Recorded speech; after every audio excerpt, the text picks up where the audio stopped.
I'm ready. Good morning, Breakfast Clubbers. Good morning. All right. Frank has got the song sheets out, man. We got to do it. You know, for Harry, you know, we got to do something. Okay. The good acquainted one. We'll do Hail. You know, Harry always liked that one. Hail, hail, the gang's all here. Morning Breakfast Clubbers, morning Breakfast Clubbers. Chow, chow, chow, chow. We all want chow. That is what we're here for now. Second verse. Hail, hail, the gang's all here. Morning Breakfast Clubbers, morning Breakfast Clubbers. Chow, chow, chow, chow. We all want chow. That is what we're here for now. There we go. Yeah, Harry Evergham, man, you always like doing the chow thing. Okay, real quick, one thing I want to make sure we go over is last Friday we had Cody Wilson came from Austin, and he just had his book published, Simon & Schuster, Come and Take It, all about the 3D printed gun. And this is just a bill. It goes all up to, from the concept, all the politics, all of the attention he got, and the actual firing of the gun, and that's it.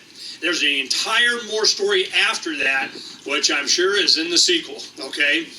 This was the day that he was here. He was the opinion page of the Wall Street Journal, did a review of the book, and just, you know, how great and wonderful he was. The other one was FEE, Foundation for Economic Education, Foundation for Economic Education, FEE.org, did a big write-up on it, and their thing was they wanted to know how in the hell Simon & Schuster ever published this book. So they called Simon & Schuster, they wanted to get a quote or a story from that. What book? We don't even have a comment. We're not, you know, and why when they're publishing or producing, you know, or promoting this book, didn't even want to have anything to say. When I talked to them, they sent me cases of the books. Now, what we're going to do, they're going for over $20, $25. For you guys, $15 if you guys want to get this book. And we'll have one up there for the raffle ticket. Have you given out the raffle ticket yet, Frank? Yeah. Okay, so the raffle, you know, this would be one of the books, and The Breaking Dawn by Paul Rosenberg. He's coming on the show again Monday. Now, we had talked about it when he first released it, and I didn't want him to come on until I'd read it. Now, I'm got to plow through. I got another couple hundred pages to finish this weekend. He's coming on Monday. Well, I wanted him on before the election, so I just got to head down, plow, and every time I go to the bathroom, whatever, man, I got to finish this book. But I'll tell you, it is the future that Lance, I waited as long as I could.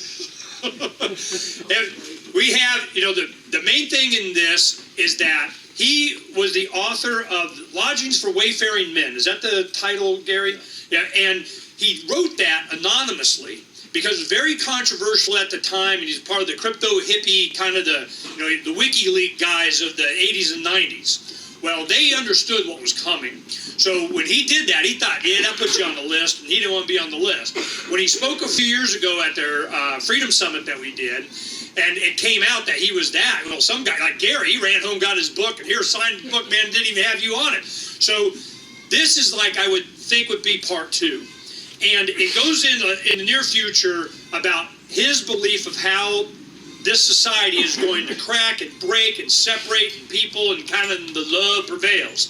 So I'm really finding this interesting, and have come to the conclusion, even before reading that, just more supporting evidence, that this entire election cycle, a lot of you know that, how many is, other than Craig, who's the first time say, oh, well, you know, Mom. We got Frank Tambury's mom. She's visiting. Over a year ago, when Trump came down the escalator, and, you know, Frank calls, he goes, don't hate me, man. Don't be a hater. But he goes, as sure as you were what's going to happen with this Levolution thing, this Trump thing's not going to go away. And it's going to be much bigger than you guys think. I want to come on every Thursday. We're going to do the Trump report. So it has been, we have done, so that's like, it has been probably about 130-something hours. I bet you it's more than that. 150 hours of just Trump report, okay? So this is one of the most popular segments on our show. And it just, you get it up there, man. If it's not up there by 1 in the afternoon, people are emailing, calling, what the hell, including Gary, okay? So there's like, so this is, even Peter, you know, a good friend of mine, he calls me, yesterday we were talking about Paul, and he goes, all right, I'll listen to a Trump report. Which one should it be? Oh, Thursday.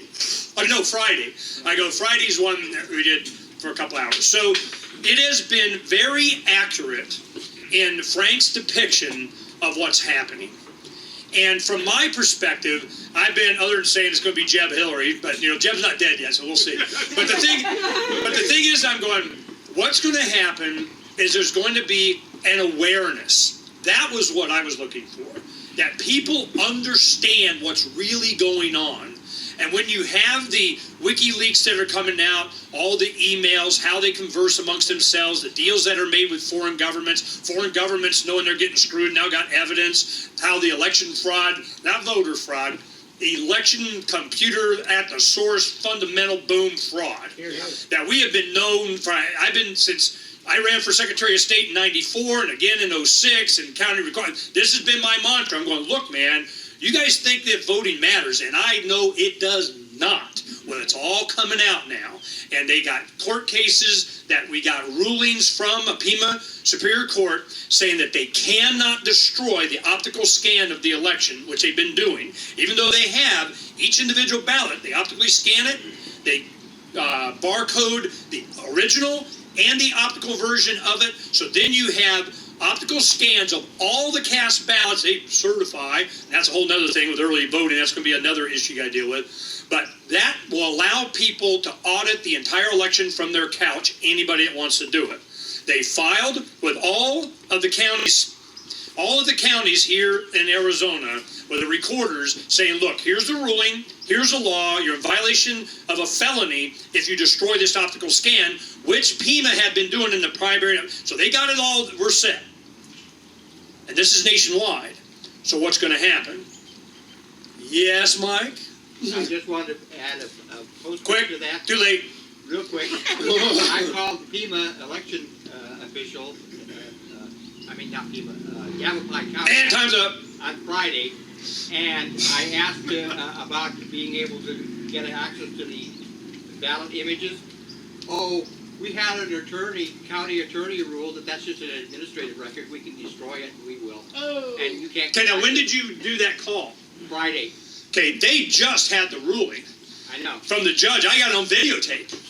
See, this is not going away. I know. Of course they're going to say, This is exactly what's happening on everything. Yeah. So this awareness, and they even did a documentary called Fatally Flawed about an election here in Arizona that started this whole thing. And Barry Hess and I have been working with. I had him on, at Bev Harris on a couple times in the last few weeks for black box voting. Everybody got all excited. Look, they're hacking it. You see this card? See how they did it? Oh my God! I go, that was from a 2004 HBO documentary called Hacking Democracy. Yeah. I go, we've been hammering on this for 12 years. Now you see it, all of a sudden it's important now. Why? Because Trump brought it up. There is so much, you got to understand from an activist that's been doing this for almost 30 years, that the faith that it eventually is going to come out. It's going to be documented. They're going to be victims of their own emails and their own evidence and then what? Then what? Well, this is the then what. You'll get more details about it and what's going on. We're working on the web pages and the art and all this kind of stuff. This is what happened. In Europe, years ago, they started doing what they called the Pirate Party. It was just a bunch of young libertarian Lovolutionaries. Came out of the Lovolution thing.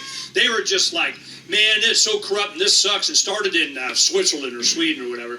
And they were middle of Europe, and they're going, we need to have accurate elections. We need to have, what is that? Oh, it's a radio. Oh, sorry. Turn it on. Yeah, I just turned it down. What they did is they go, we need to have, accurate democracy. I mean, if we're going to do it, we need to be, that it's valid. And then they were like, we don't like copyright and intellectual property and a bunch of other stuff and corruption, and you guys suck. All of a sudden, they start getting seats in Parliament. A week ago Saturday, they had an election in Iceland. Iceland actually jailed bankers. Good. They would not, go with the financial system. They wouldn't, they said, oh, our government owes all this debt and money. Guess what? That government just went away. We don't have a government anymore, and we picked out of the phone book a bunch of people, and we started over again. Okay? You think I'm kidding? Okay? So they started over, and they're jailing bankers. So I'm going, whoa, that's good. Here comes the pirate party. These young libertarian, technically savvy young guys going in. They won about, it was like 15% of Parliament. And they're like, ooh. Is that Iceland or Ireland? Iceland. It's Iceland. Yeah. Did I say Ireland? No. No, it was Iceland. So, yeah, they're kind of remote. They got to bring in the, ballistic missiles to get them, I guess. So what happened then is I'm going, all right, this is last week. I'm really thinking about it. There's got to be something that we're going to be doing. I do not want to be involved. I had the national chair of the Libertarian Party, Nick Sarwark, last Thursday, and Mark Victor, come in and we had dinner because I wanted to talk to them and kind of get a bead on what was going to happen with the National Party. And I pretty much knew. What's going to happen is there's going to be, they got the smell of money from Bill Weld. Now, this was just a few days before Bill Weld did this I vouch for Hillary crap, okay? You taking off, Keith? Peace, brother. All right, man. So then Nick was saying he got us in the room with billionaires. I said, no, billionaires. He said, nice name, billionaires. By order of magnitude, we've raised so much more money. Gary John, previous campaigns, $1, $2, $3 million or something. This one, we got $12 million, 4 times, $12 million. I sneeze at your $12 million. Okay, that's nothing. What happened with the Levolution? I mean, just hundreds of millions of just freaking effort. This is, they're thinking so small. But what they are thinking is what goes through their coffers, what goes into their budget line, what goes into the party apparatus, what goes into paying bills for the party structure. So I'm going, all right, I get you. I didn't even tell them what we were going to do. I just said, peace out. I can see where you're gone. You're hooked in. They were upset with me, thinking that all of our efforts with the Levolution and our support of Ron Paul, they think somehow somebody has control of the suitcase of votes. That they don't understand. It's a decentralized thing. It's an individual thing. You can't control, like militias of one. It's just individuals in a voluntary, temporary alliance towards a common goal, and then they disperse. And they come back years later. And they disperse, and they go do their own thing, and they just keep growing. They penetrate culture. So what I decided on doing, and it's been mulling around, a lot of the guys in the movement have been going this way anyway, is a total decentralization of everything. We have Bitcoin as currency. We got solar and other alternative, power. You can be a little bit, get your freaking refrigerator off the grid. Something. Then we have, the domes we're doing for the shelter thing. We have aquaponics and chickens. You do communications with the decentralized internet. Ham radio is why, Craig's here and going to tell us all about this. We have other forms of communication that, CubeSats, mesh networking, dealing. And because I've just been a butthead with Cox Cable, there's at least a dozen guys getting educated. And the thing is that I can see this wave coming. As certain as I was about the Levolutionary time, as certain as Frank was what was going to happen to the Trump thing, there is a build-up, and the system as it is now cannot sustain itself. I encourage you to get the book Breaking Dawn. I have other copies here. You'll see that this is where it's going. If you guys, any of you that remember Unintended Consequences from the mid-'90s, that book was like, how it's coming. It's that death of 1,000 cunts to the state in the minds of the people. But what a lot of this crowd, the Arizona Breakfast Club, are more mature. But I tell you, the Levolutionaries and the people, the young guys I deal with in crypto, anarchy, kind of what these guys, they already know. Anyone under 30, even 40, they are already thinking this way. Enough. Oh no, the schools are they're messed up. I'm not talking about them. It's the alpha people. It's the rock stars, the cheerleaders and the jocks and so on. That kind of get it. The smart guys, the nerds, the computer guys. They're just some leaders. The alpha people are starting to go, no, I'm not ruled. And all they need, just like with the Levolution, is an icon, a method, a paragraph, a statement, I don't know, just a statement of principles. So that's what we're working on now. I got the domain Arizona Pirate Party, but no party structure. It's just going to be, this is what we're about, and anybody that runs as that, as independent campaigns, you could be Republican, Democrat, but I don't care. But it's adhering to the principles of decentralization and any policy on any jurisdictional level of the government that would allow it. Can I grow a tomato plant? No. Well, we say yes. Can I get solar and not be penalized? Yeah, no. We say yes. Can we have, optical scan anybody on an election? No. We say yeah. You see my point? This mindset and people that take on that artwork, that logo, just like you saw the Lovolution everywhere, Davi Barker is working on the logo for the Pirate Party. Now, this is not going to be a membership list, nothing. All it does is bring attention to a page that has all of the decentralized options. When you're talking about transportation like Uber, Elon Musk comes out, and this is his concept. With self-driving cars, one of the selling points of the Tesla car is going to be, you get in your pretty little car, you go to work, you push a button, and now the robot goes out making money for you, taking people around, and it comes back, and then you get to go home, and you made your car payment, got a nice car, and made some money. I got a robot taxi. So he said, it's not Tesla versus Uber, it's the people versus collectivization. So I'm going, oh, I see where this is going. So it's going to be like, Total Recall and Mars with Schwarzenegger, and you got robot driving cars or something, all right? So this is happening very quickly.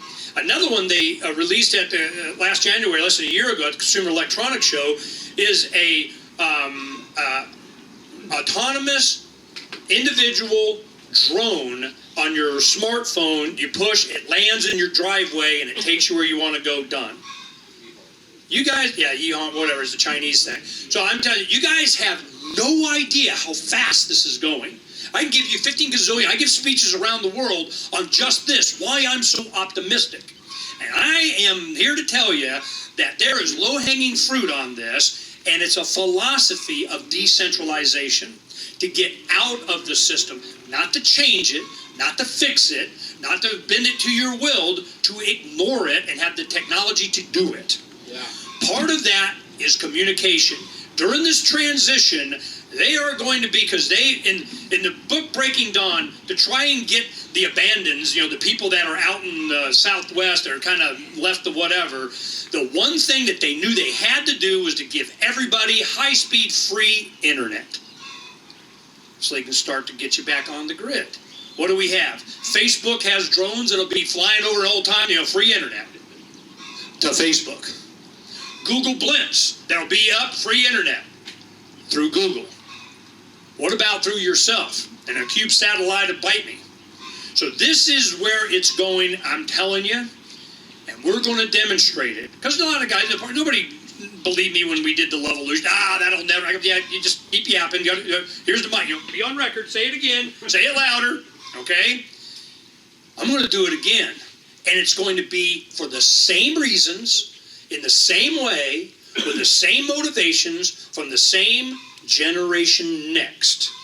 Those that want to help, I encourage you to help. We've got a lot of people that's going to be working on it, but it's decentralization. And guys like Mike and Brian and Keith and Bob, and a lot of people that actually help building stuff and doing things. We're going to have some fun.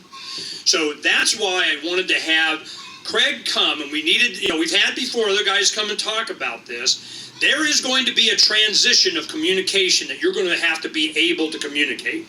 And there's different ways that in the mid-90s, when we saw the internet went to the World Wide Web, we knew that was collectivization. Because before, it was in bulletin boards. It was called Paul Revere Net and FidoNet and Alt News and all kinds of other stuff, to where communication email may get there, take 5 hours for your person to get it. But we're like, only 5 hours? Holy crap, man, that beats the crap out of snail mail. So when we did that, it would go to a bulletin board, and then it would disperse throughout the country.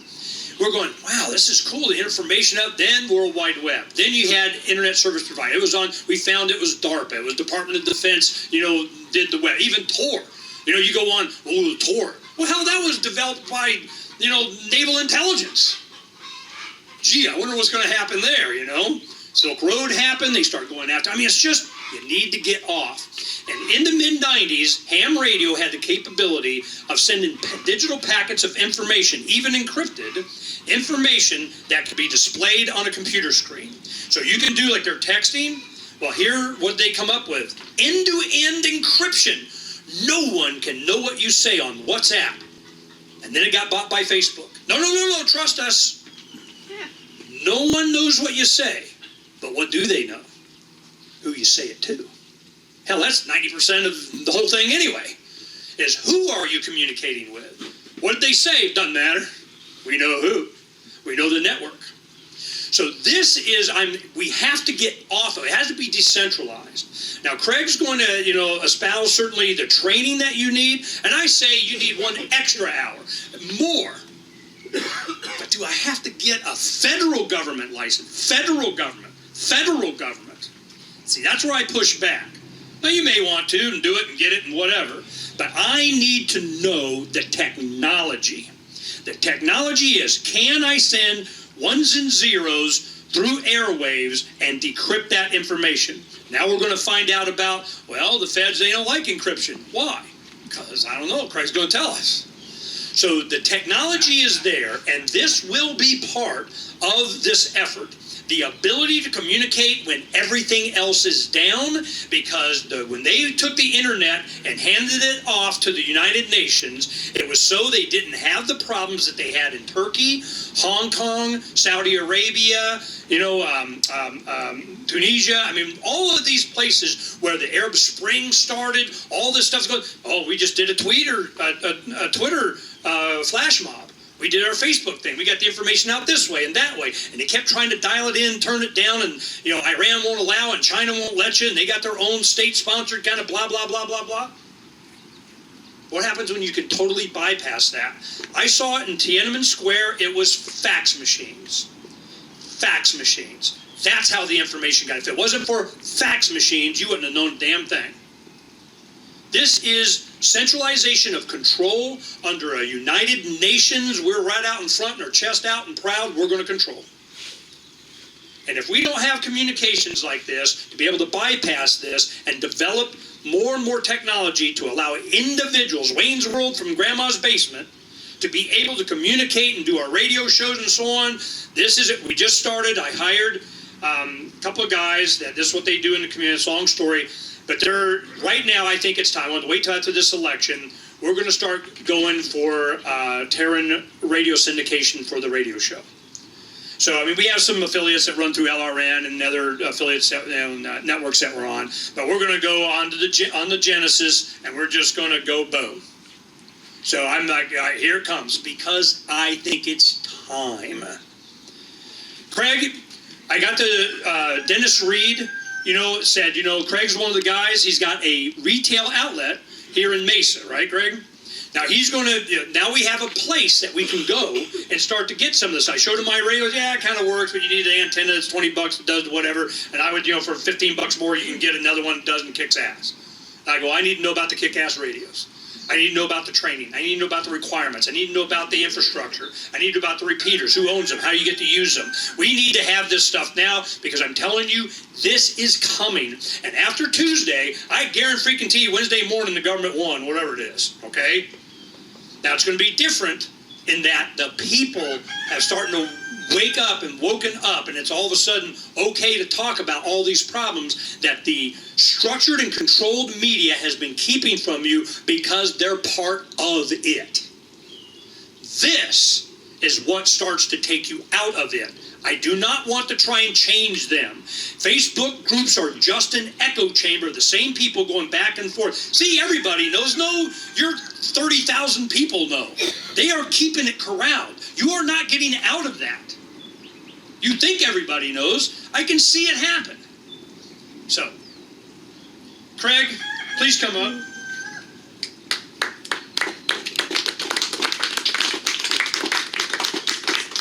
That's more applause than I got it away. Mine.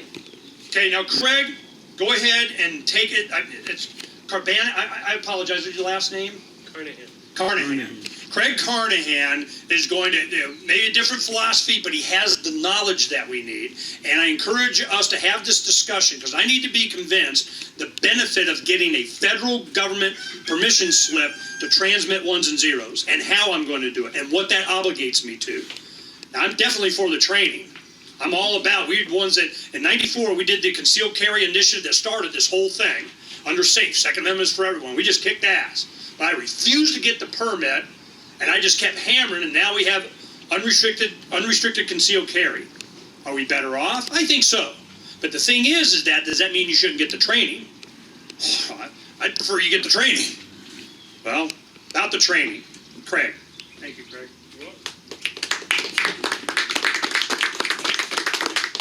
You can immediately see my problem. Here, there we go. I'm technical, I can fix this. Well, first, thanks for having me here. And second, if you think I'm the guy that's going to tell you or try to justify the federal government overreach, you got the wrong guy. That's not me. What I'm here for is to try to explain to you what you get or the advantages you get by getting the right equipment, getting the right gear, the differences between some of that gear, some that you've probably never seen before, and what that does. For example, if the grid went down right now and all your phones suddenly died, I probably would be the only guy here that can still communicate anywhere I want, including back east or anywhere, really. And once you get the ability to do that, it's hard to imagine not having it. You know, when I go off-grid, whether it's camping or hunting or my wife drags me to go fishing, because to me fishing is like watching paint dry, but she loves it, so of course we go. But when I go, I have the ability to, you know, take one of these on my hip and still be able to communicate.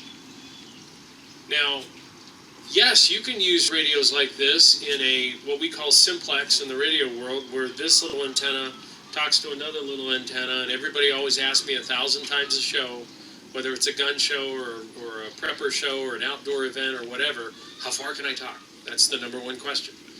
And to be honest, that's an easy question with a harder answer, because there's a lot of variables that most people that aren't familiar with radio don't know yet.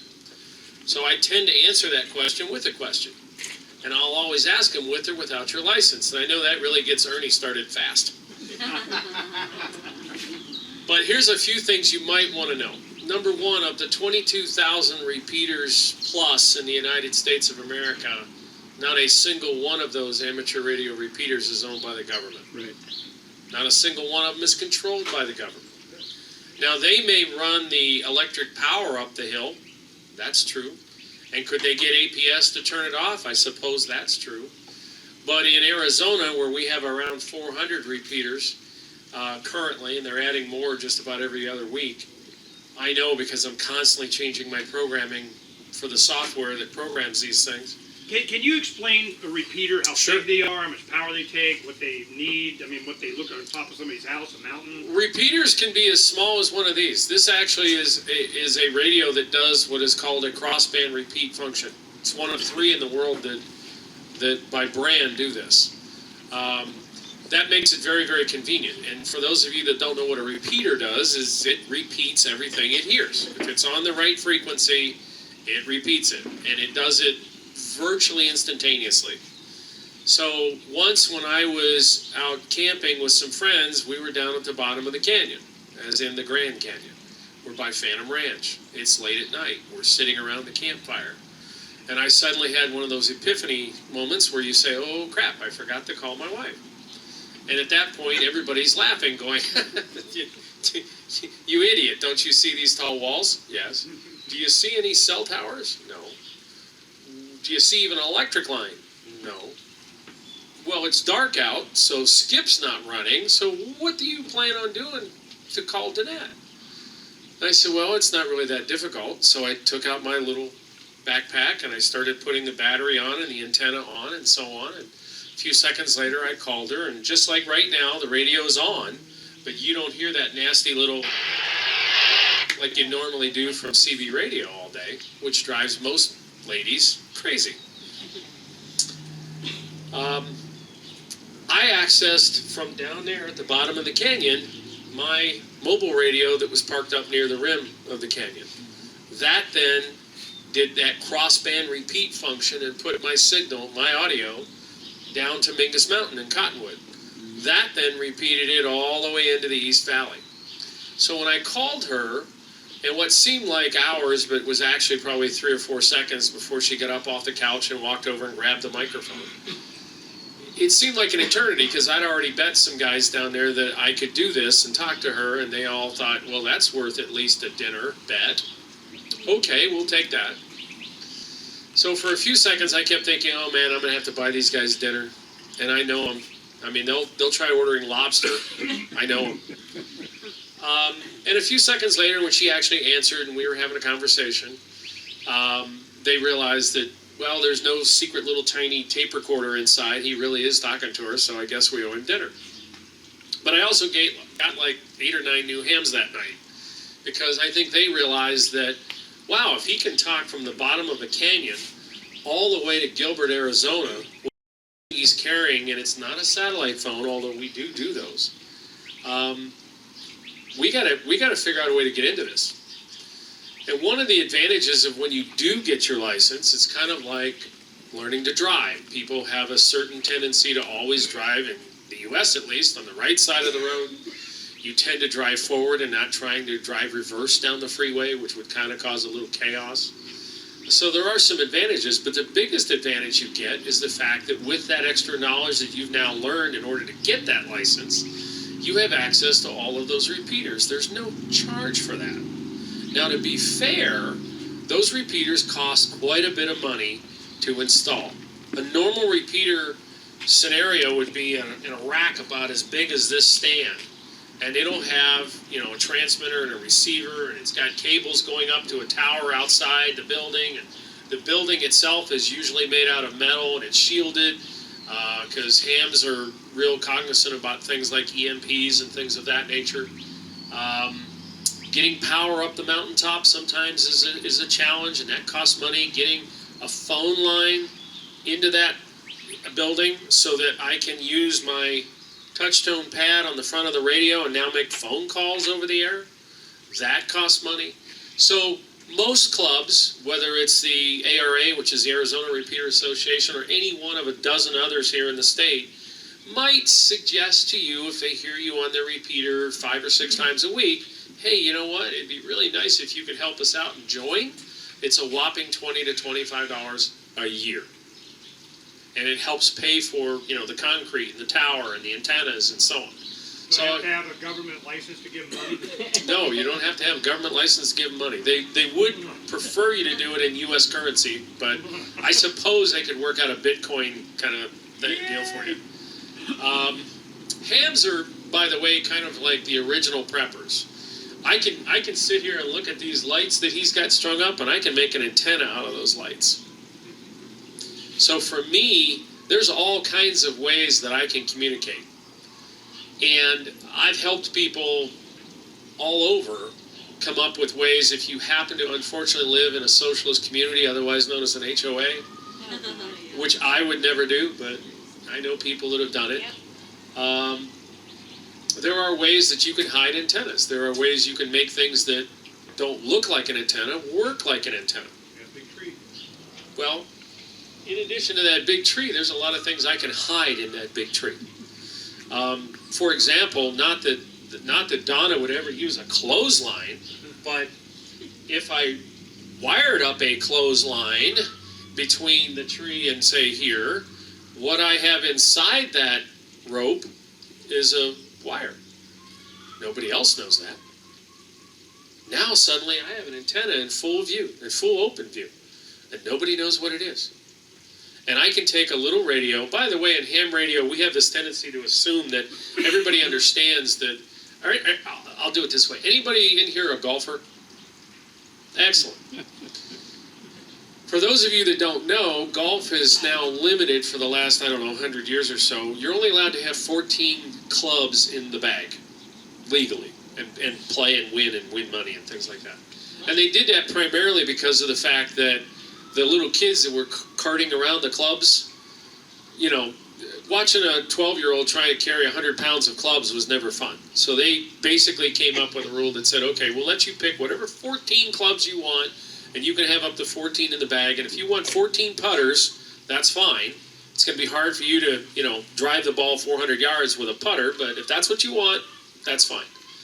But the big thing about golf that I use as an analogy is the fact that every club in that bag has a different function. It has a different, what they call lie angle or loft, okay? So that when you hit that ball with the 9-iron, it goes up very fast, but it doesn't go very far downfield. If you hit it with a driver, and you do it successfully, it doesn't go very high up, but it goes very far downfield. I mean, it can go 300 yards. Ham radio is a lot like that. We have different bands, and those different bands allow us to target our location. So if I, for example, am having a fun argument with a friend of mine who's a huge CB fan, and he says, well, CB does everything ham radio does. Or my little FRS radios that I bought at Costco that say 35 miles but somehow never work more than about 35 acres. And I say, okay, great. I want to talk, and let's say I have a contest. I want to talk to Flagstaff. How do I talk to Flagstaff? Well, I can do it on 6 or 7 different ham radio bands. This radio, by the way, and ones like it, including Ernie's, we don't, as hams, we don't think of them as channels, but if I did channelize it just for the purpose of example, I bet nobody here would ever guess how many frequencies or channels I have in mine or he has in his radio. But I can tell you it's tens of thousands. The actual number is 63,200 channels. That doesn't mean you get them all, because unfortunately people like MCSO want their channels and DPS wants their channels and so on, but there's still a whole lot left out there for the rest of us. But when you look at targeted range, I can talk to Flagstaff or any other area I want to on a number of different channels. But I can also use a little radio like this to talk to Alaska. Because, hey, I know somebody out here would like that because I saw the Alaskan plate. We as hams are also using the internet. But we're using it in a little unique, we think at least, way, in that we use a technology that we call IRLP, which is just Voice over Internet Protocol, or VoIP. But we'll take the audio from a local signal or a local repeater, either one, and we'll pump that through the internet. Doesn't require a whole lot of processing power. You can do it with one of those tiny little, computers that's this big. Raspberry Pi, and ones like it. And now suddenly, if I use my little keypad here and I tell the local repeater in Mesa that I want to talk to somebody in Anchorage, I can do that. And it doesn't matter morning, noon, or night. Doesn't matter if Skip's running or not. We don't care. Because Skip. You keep saying skip. What is it? Skip is a term that a lot of guys in the CB world use, that basically when you key a CB in radio and that signal goes out at a fairly low takeoff angle, and it may go 1,500 to 2,000 miles before it finally gets up high enough in the atmosphere and it bounces off a layer of the atmosphere, and then it starts coming back down. So when the, quote, skip is running, or when the atmosphere is highly charged electrically, you can take a 4-watt CB signal and you can literally talk to Pittsburgh with it. And that's great. The problem is you can't control it. So if I want to talk to Pittsburgh, wonderful. But if I want to talk to St. Louis instead, sorry, your signal just completely overshot St. Louis. And it's going to come down 2,000 miles further than what you want. In ham, because we have all those different bands again, I can say, oh, okay, well, my signal on 10 meters, like CB, which is 11 meters, it's going too far to talk to St. Louis. I want to talk to St. Louis, so I can change my frequencies or my bands on my shortwave HF type radio, and I can say, okay, in order to talk to St. Louis, I need to be on 40 meters. I need to be on 75, maybe 20, and probably 30 would work as well. Those are all different bands, like the clubs in your bag. You wouldn't normally take your driver when your ball's sitting in a sand trap and go, hey, I'll just blast this out 12 yards. No. You want to pick that band based on where your target range is. Now, the cool part about getting started in this is it requires very little effort. Again, I know the license thing is an issue, but there's no requirement that you even put your home address. There's no requirement that you even put your own post office. The only requirement when you put that thing down there and you send it in is that you say, and again, nobody's putting hand on Bible and certifying it, but you claim that if you were to get a notice, you'll respond to it. So if you want to put an address in the Bahamas, go ahead. FCC doesn't care. All they're asking is, do you certify that if you were to get a notice, you'll respond? And if you say, yeah, and you give them an address and it's your Aunt Martha and she lives in Washington State, okay, that's fine. Even though your license is here. So, to me, the license is, yeah, I mean, it's a technical requirement, but it gives you so many advantages once you have it. You know, the whole question of range goes away. You know, and for a lot of you, I mean, when I go to prepper events, they're always talking about end of the world kind of an event. And, oh, well, how will ham radio work? And whether or not anybody will care about having a license then. And I said, in a truly end of the world event where you suddenly look up and you see this comet coming down on you and you know it's the end, probably not. But short of that, any Katrina type scenario, any Sandy scenario, any forest fire scenario, trust me, it's not the FCC that'll take you off the air, it's other hams. Because if you get on a repeater and you're not licensed, we have multiple different ways to take you off the air. You, not us. You. And if you're counting on this thing and saying this is part of my, bug out bag, whatever you want to call it, and I'm going to be able to communicate, we're opening an office up in Show Low, and I literally can talk to Show Low from here with one of these. You can't. Not yet. But if you can read a comic book and follow the plot, literally that's how easy the manufacturers have made it. Now you can go higher up. Okay? You can go higher up. I've got a 5-year-old in Colorado Springs who has his technician class license, and I say that, I hate that word because it's a carryover from the 1930s when you had to be technical. It's no longer a technical license. I'd rather they call it a foundation license because it's basically the foundation. That's where you get started. You get access to all those different things, and you can grow from there. The next step up is general class, and that gets you access to all the HF, or what you guys refer to as shortwave frequencies. You don't have that access, really, with your foundation or your tech license, the very first one. You don't really need it, but, if I can talk to Alaska with this, I'm not sure why I need HF. But some people still like the, quote, old ways. And that's fine. And then the very top license is called an extra class license. And what you get with those are more bands, more privileges, more power, and so on. But the technology doesn't change. So I can sit here and I can take, I don't know if you guys can see this, but I'll try.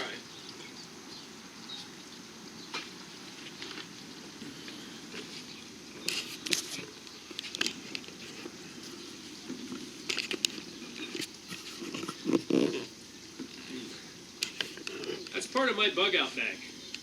Okay? That's part of it. That's not all of it. And yeah, I've got all kinds of things in here like satellite phones and batteries that I can not only jumpstart my car with, but I can also recharge all the radios. But, as I like to tell people, that's just part of it.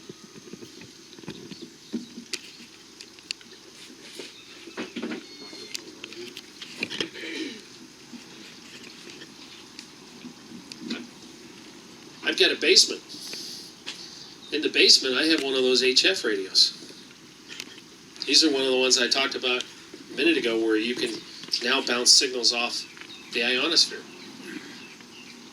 And I can power all of this and all of those with what I've got here, and I can recharge it all because I've got a solar panel up here as well. So short of something like the President's football, I literally have the ability to communicate anywhere on the planet with this box. But I've got stuff in here that I can do that most of you have never seen. Not only do I have, where'd it put it? There it is. Not only do I have radios like this that can also act as a repeater. So let's say I go out camping somewhere, and for whatever reason, I don't want to be on the Mount Ord repeater. I want my own repeater.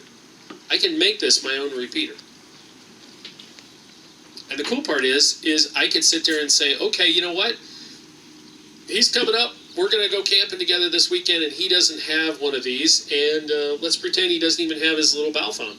And all he has is those little FRS radios that always say 35, 40, 50 miles, and they're more like 40 acres. But that's what he's got, so we'll work around that. I can set this up so it'll receive his signal and then rebroadcast to me on my frequency, and vice versa.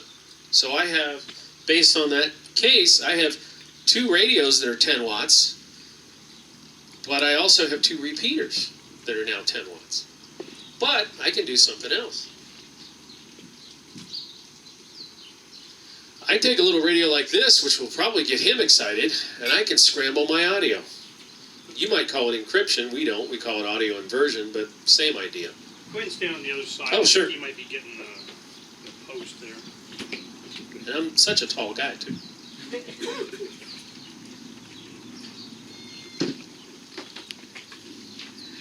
This little guy does audio inversion or scrambling. Oh, sure.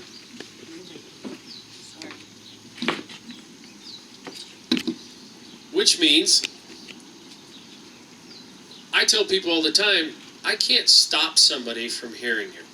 I can't. If they want to take a really expensive scanner and they want to be one house down from his place and they know he's on the air and he's talking all the time, eventually they'll find his frequency, even if they have to search through all 63,200 channels.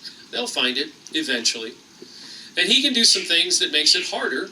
For example, his radio and mine and ones like this, I can transmit way up here and automatically receive way down there. I don't have to be on the same frequency to send and receive.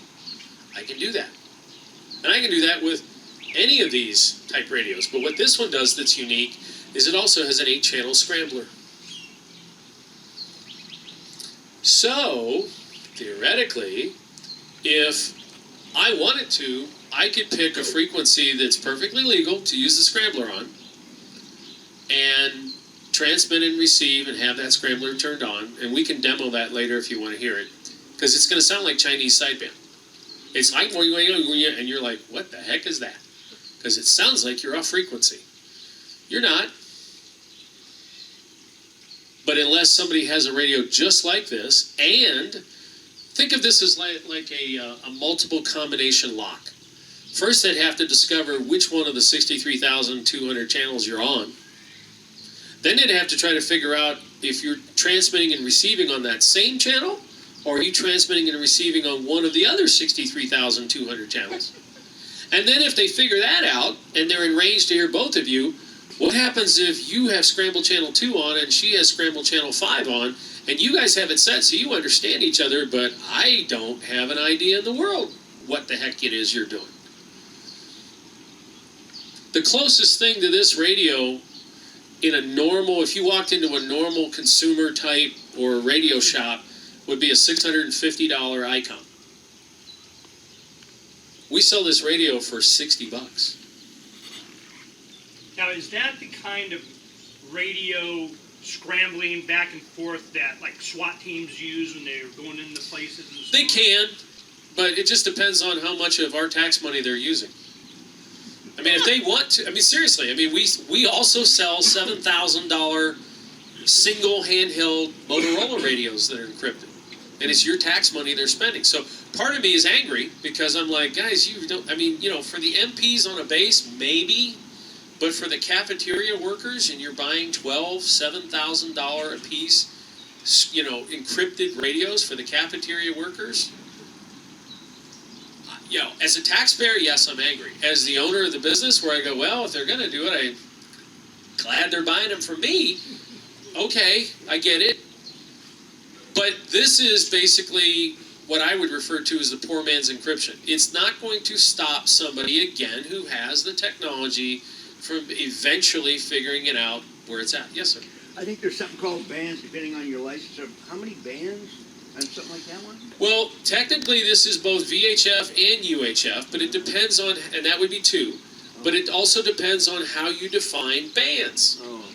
For example, most manufacturers say the FRS band is one band. And that comes with 14 channels, and you see those little radios at, well, I used to say Radio Shack, but they're gone. Or at When you least say most of them. FRS and all these bands, you gotta, Sure. no acronyms. man. I don't know. FRS stands for Family Radio Service, and it's a license-free segment or band. If it were correctly marketed, it would be called FRSD for really short distance. Because those are the radios you see all the time that are advertising 35 miles, and then they have a little asterisk and it says under optimum conditions. And what that means is if you happen to live on the top of White Tanks and you have a friend that lives on the top of South Mountain, you can talk to each other as long as you're on the right side of the mountain facing each other. Yes? What I was referring to is like 2, and I don't even know the numbers are valid, but 2, 11, 6.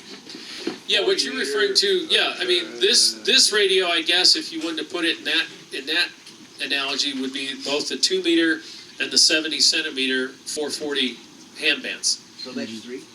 No, 2. Well, no, it'd be 2 meter and 70 centimeter. Okay. Yeah. Now, again, this is kind of like when some people call it soda and other people call it pop. Yeah. Okay? For us, when we talk about in radio and in ham radio in particular, we'll use sometimes 4 or 5 different terms for the same band. The 70 centimeter band is the technical phrase, but we'll also call it 440 because most of the frequencies there start with 440. Okay? 440 what? 440 megahertz. And then you want me to explain megahertz. Yeah. Mega- Don't say No. these terms without telling me what it Well, means. megahertz is how many times per second a signal comes back on itself. And in this case, mega means millions. So 440 megahertz means that signal is bouncing up and down in its little segment 440 million times a second. And that's considered UHF, or ultra high frequency.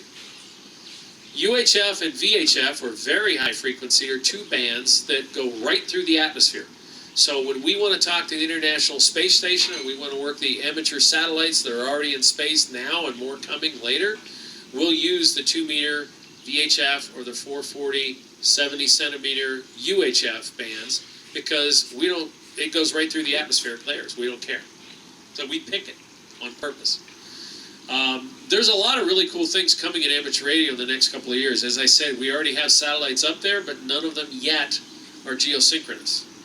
We're working on a geosynchronous satellite that they're going to park over Kansas. And when they do, you'll be able to literally take a small antenna that is not much larger than this mic platform, point it with a cheap $10 tripod, or even less if you go out yard sailing, point it at a certain spot in space, lock it down, and walk away and leave it there.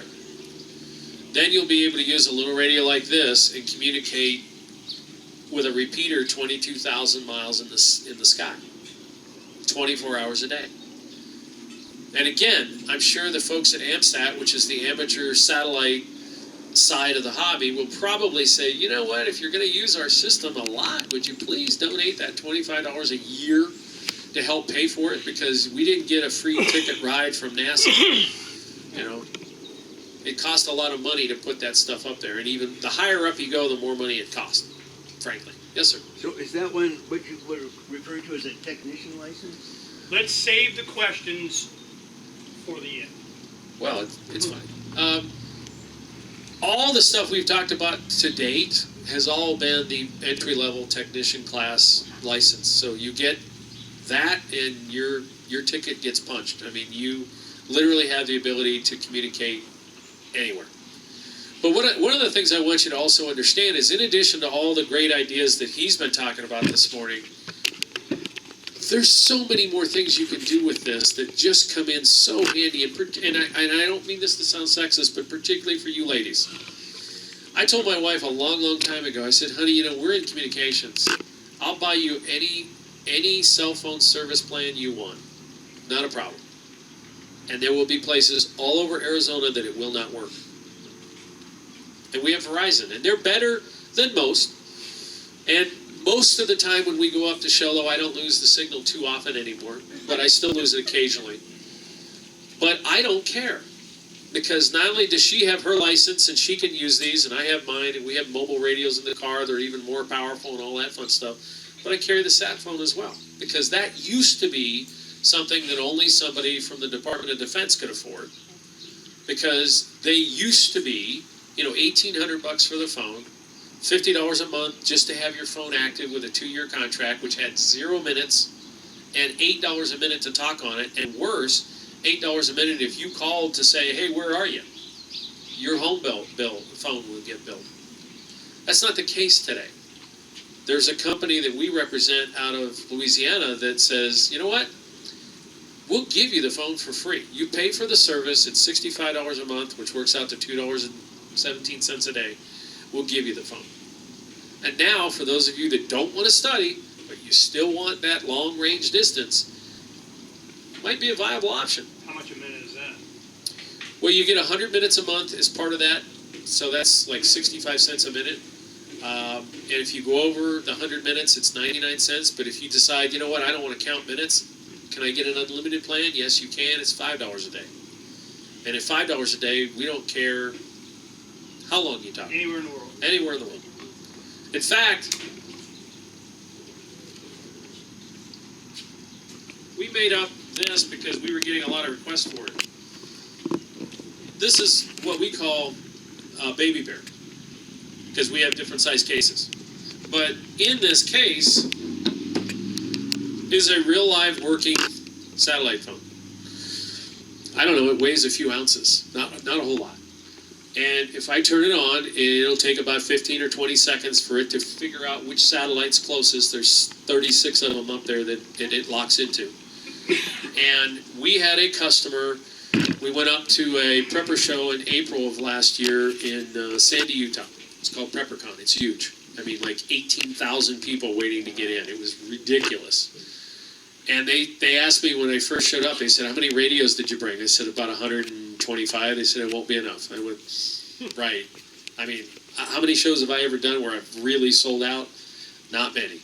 Because most people want to think about it for a while, or they'll buy one, and then they go home, they show it to the wife, or she shows it to him, and then they end up buying a second one, and so on. But it's rare that we sell a ton at one event. So I was kind of like, yeah, right, okay. Oh my God, I was panicking Friday afternoon. Okay, because they were $10 a ticket, and there were people, and this is a size building that looks like the Phoenix Civic Plaza, and they were lined up from the far left end, 4 wide, because they had these little divider things set up to keep people in place, and you couldn't jump the line, all the way around the front side of the building and halfway down the back, and that was Friday at about 9:30 in the morning. And they just kept coming. Those are folks up there that really get into the idea of off-grid communications. But the cool part is when we met this one individual, he owns a company that does gold mining all over the world. He's based in Salt Lake. He wanted to get one of these phones. His partner wanted the Motorola Iridium phone, which is an older style technology, still works. I used to work for Iridium. Still works. It's older, it's more expensive, it's less powerful, blah, blah, blah. Because technology is a lot, I tell people it's not only your dog that ages 7 years to R1 in 1 year, but so does computer technology, so does electronics, so does communications. The Iridium satellites were launched about 25 years ago. They had a 15-year projected shelf life. They are literally falling out of the sky. That gives them gaps in coverage that they don't like to talk about.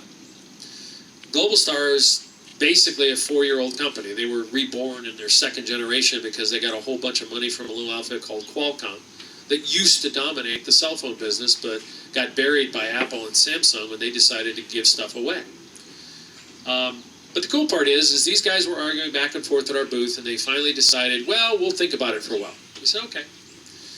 We went back up in August for a ham fest, which, for those of you who don't know, my wife usually calls it a nerd fest. It's usually a gathering, sometimes just for a few hours, but sometimes for all weekend, depending on the size of the event, where a bunch of hams get together from sometimes all over the world, and we'll swap equipment and buy, sell, and trade. Do all. It's kind of like a Maker Mart, but for hams, for geeks, radio geeks. Anyhow, I happened to get a phone call in the parking lot as I was pulling in, and it was my buddy from the April event. Hey, you got to let me know next time you come to Utah. And I started laughing. I said, really? Are you like watching me from a camera or what? No, why? I said, I'm pulling into Sandy right now. What? I said, yeah. What do you, is there a prepper event? I said, no, it's a ham fest. What's that? So I had to explain. And he says, well, I've got my partner here in town. He's up from Papua New Guinea, which is our latest venture. And I was telling him about this, and we got to get together. So do you have, 15, 20 minutes? Sure. Okay, I'll be there in a half an hour. So he grabs him and pulls him down.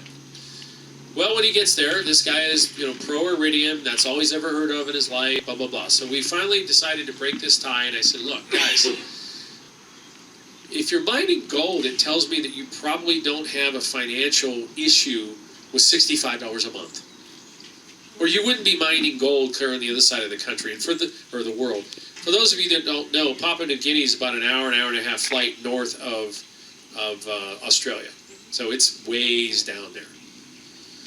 Well, to make a long story a little bit shorter, about 3 weeks ago, one of their female employees fell down a 40-foot mine shaft. This is not a good thing.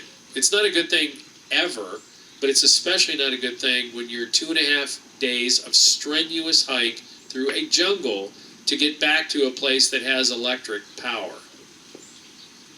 They didn't know what they were going to do. But fortunately, one of their people there was smart enough and calm enough that they both said, hey, let's jump on those sat phones and we'll call for help.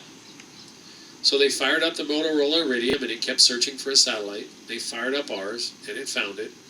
And they called, and they don't have stuff down there that we take for granted here. They don't have medical helicopter rescues where you call air evac. Nah. But what they did have is they had a helicopter that would bring them supplies twice a month via air. So they called that helicopter service and they said, we don't know what it's going to cost us, but we need you to come here right now. We have somebody that's critically hurt and she's going to die if we don't get her to a hospital like now. So they rerouted that helicopter, and about 15, 20 minutes later it arrived. They loaded her up, they took her to the hospital. She's alive today. That ended the struggle in that company as to which one they were going to get more of. So we're getting orders now coming this week for more of these. But my point isn't the fact that, you should get a sat phone versus a ham radio, or if you get licensed or not. My point is only to say, guys, this technology exists. It's out there. It's available to you. It doesn't cost you a fortune anymore. I mean, most of you will spend more than $2 a day on coffee. Most. I used to drink it, but it stunted my growth, so I gave it up. It's not in your what? It stunted my growth. Oh. Yeah. But that technology is out there, and it's available, and it's very, very, very low cost to get into, particularly the ham radio stuff. There's no annual fee with your license. The clubs that do the testing, again, they're not government employees for the most part. I mean, one or two of them may work somewhere for somebody, but they're not federal government employees. They're usually what are called volunteer examiners, or VEs for short. Those are folks that will give you your test and you'll pass, and when you pass, you get your call sign, and it's unique to you. Just like, KTVK is the only KTVK station in the country, you'll get a call sign that's unique to you. And you join the hobby. But the cool part is now when you break down somewhere, you have the ability to talk to somebody. You won't care if your Verizon phone doesn't work, or T-Mobile or Sprint. I don't want to pick on just Verizon. And it's the same way with sat phones. If I can see the sky, if my antenna can see the sky, and I don't mean it's perfect weather, I mean just physically being able to see it, I can make and receive phone calls anywhere in the world. This type of technology is no longer just reserved for the DoD. So. Okay, I got a couple questions, and we'll open it up for questions. Sure. We had talked on the radio. We had them on yesterday. Mm-hmm. And the one thing that I wanted to know is, can I send digital data encrypted. Now, you said I could encrypt the channels so that they can't get, and I'd like to know more about how that works. But can I send encrypted data in the form of text or something? You want the legal answer or the technical answer? They're different. Well, I'm sure it's yes.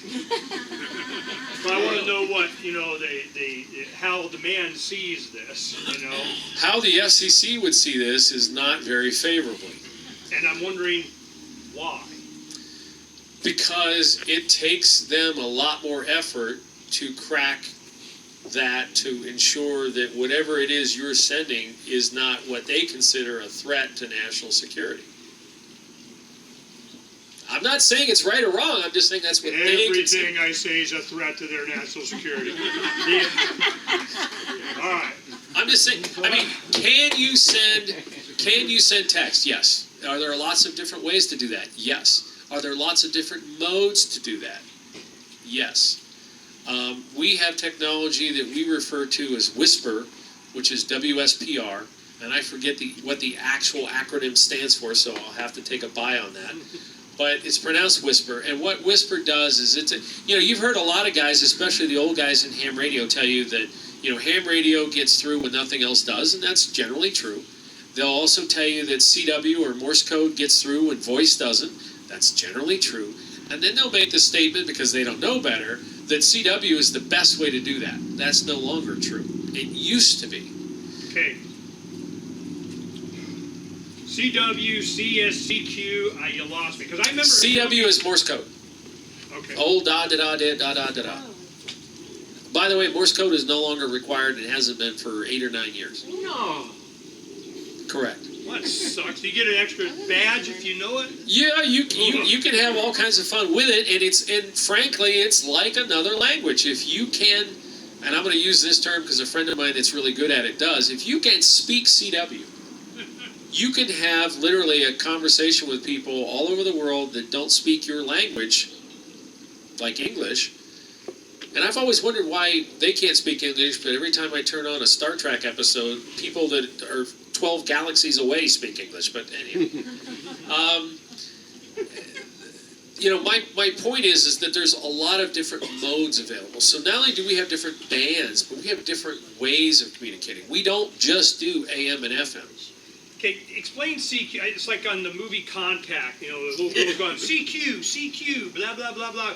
What does CQ mean? CQ is a holdover from the 20s and 30s, because back in the day before voice took over ham radio, and they used to use Morse code. And you see, like in Independence Day, where suddenly we save the planet because we're all using $12, straight keys, Morse code keys in, Area 51, and I'm laughing my head off, and my wife's going, shh, shh. And I'm like, they wouldn't do, shh. But a straight key is the old style stuff that you used to see, if you go into any of these old, Titanic type stuff, where it's push a little button and it sends out a dot or a dash, and it's da, dit, da, da, da. And Morse code, like I said, it helped probably tame the West, probably certainly helped the North win the war, because they had the ability to communicate faster. I'm sorry that my wife calls that the War of Northern Aggression. We don't call that the Civil War in my house. But technology is always something that, if you have it and you know how to use it, gives you a leg up on anybody else who doesn't have it or doesn't know how to use it. I can take a fancy lighter, and if I could somehow go back in time and show it to the caveman, he'd be like, cool rock, take 2 man cave. But he wouldn't understand that if you flip the thing open and you strike it, you get fire. And he certainly wouldn't understand how you refill it so that you can keep making fire. Once you understand how this technology works, and yes, in order to have access, unfortunately, you need a license. It's not hard. And frankly, you can all put Ernie's address for your license application, and as long as he agrees to give you your mail, you're golden as far as the FCC is concerned. Okay, there's I want to. You said that a couple of times. I want to make sure people know this. Derek Slopey, that is our IT guy out of Maine. one of his primary things that he works with is a guy that was a friend of his in college. He started this thing, I can't remember what it's called, Travel Mail or something like that, where he would be a hub of people sending their mail in his college room. He would sort it, mail it out, scan it, PDF it, whatever. Now this has turned into a gazillion-dollar business. It is a huge thing where people that travel around the world or don't want to use their address or wherever they're at has all their mail sent to there, and they can, and different services you can apply for. Anything but a bill or something addressed to me, or if it's junk mail, throw it away or scan it in, and you go look at it on the internet, you can whatever, so that, like you say, yeah, I agree, I will look, I will respond to something, whatever you send me, and you put that on the list, and all that mail goes up where you can go look at it and it not be your physical address. So these services are there to, thwart, some kind of their knocking on your door. So that is one, solution to this. But, a lot of times you've heard, and I sit over here and cringe, I just want to make sure we get this straight. If you get the license and you say you get more access, you get to be able, I'm just wondering, does that license provide a password that I got to enter into my radio that allows me to do something that I wouldn't? Then what are you talking about? I'm talking about the fact that if you try to get on ham radio frequencies or ham radio repeaters specifically with your entry-level tech license, and you don't have your call sign, they will shut it off. They will turn you off. You will no longer be able to talk from here to Wickenburg or whatever, because you'll be back limited to the same kind of technology you have now, where 1 watt on one of these radios generally is 1 mile. And a 5-watt radio will generally work 5 miles, and a 10-watt radio works 10. Okay, so let me express this in libertarian terms. Okay, these repeaters are private property, and the property owner, the condition by which they allow you to have access to their property is whatever the hell condition they come up with. And one of those conditions is that you have a government license which certifies that you know how to do it, they feel comfortable you doing it, you're complying with whatever, and they don't get in trouble doing it, and they are like, peace, you give out your call sign, we're good. The private property owner determines that, right? No, okay. It's the authority that they're following. But my question is going to be, since you deal with all these ham radio guys, are they going to be following this after? Okay, that's my next point. See, I already got, it's the young guys. We do our pirate party thing.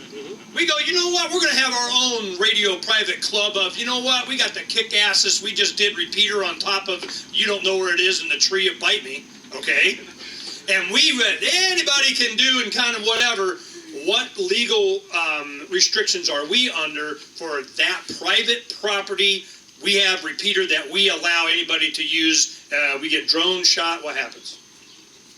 It would be so cool if all this stuff that drone-wise I could really have access to. That would be cool. Well, these geeks do, trust me. Yes, you can set up your own private repeater.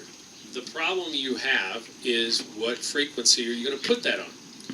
If you're going to put it on a frequency that has been allocated to ham radio, the hams are going to know you're there. And if you're there and you're not legal, the hams will be the ones. There's 50,000 plus in Arizona alone, and about 730,000 nationwide. The hams will be the ones, not the FCC, that will say, you know what, this needs to go because you're infringing on the frequencies that have been allocated to the ham radio population, and you're not supposed to be there without a license. And if you want to operate it, go somewhere else that's outside of the ham bands to do it. And then you run into the issue of, well, okay, where do we put it? And wherever we put it is that now part of the commercial bands, or is that part of Sheriff Joe's frequencies and so on. So you instantly run into issues. Can you do it technically? Absolutely. I mean, I can take any one of those 2 handhelds there and I can have a repeater set up here in about 2 minutes. And as long as I'm doing it on frequencies that are allocated to me, I'm fine. if I go outside of those frequencies and eventually somebody finds out about it, maybe because I don't know who else is using those and I haven't done the research, maybe I'm stepping on the local Secret Service frequency here in Phoenix. Oops. Right. They won't be happy at all. That's what I was going to ask. So those other 256 frequencies that they're saving for government, what happens if you jump on those? You'll probably get a visit. How are they going to know where you're at? Oh, trust me.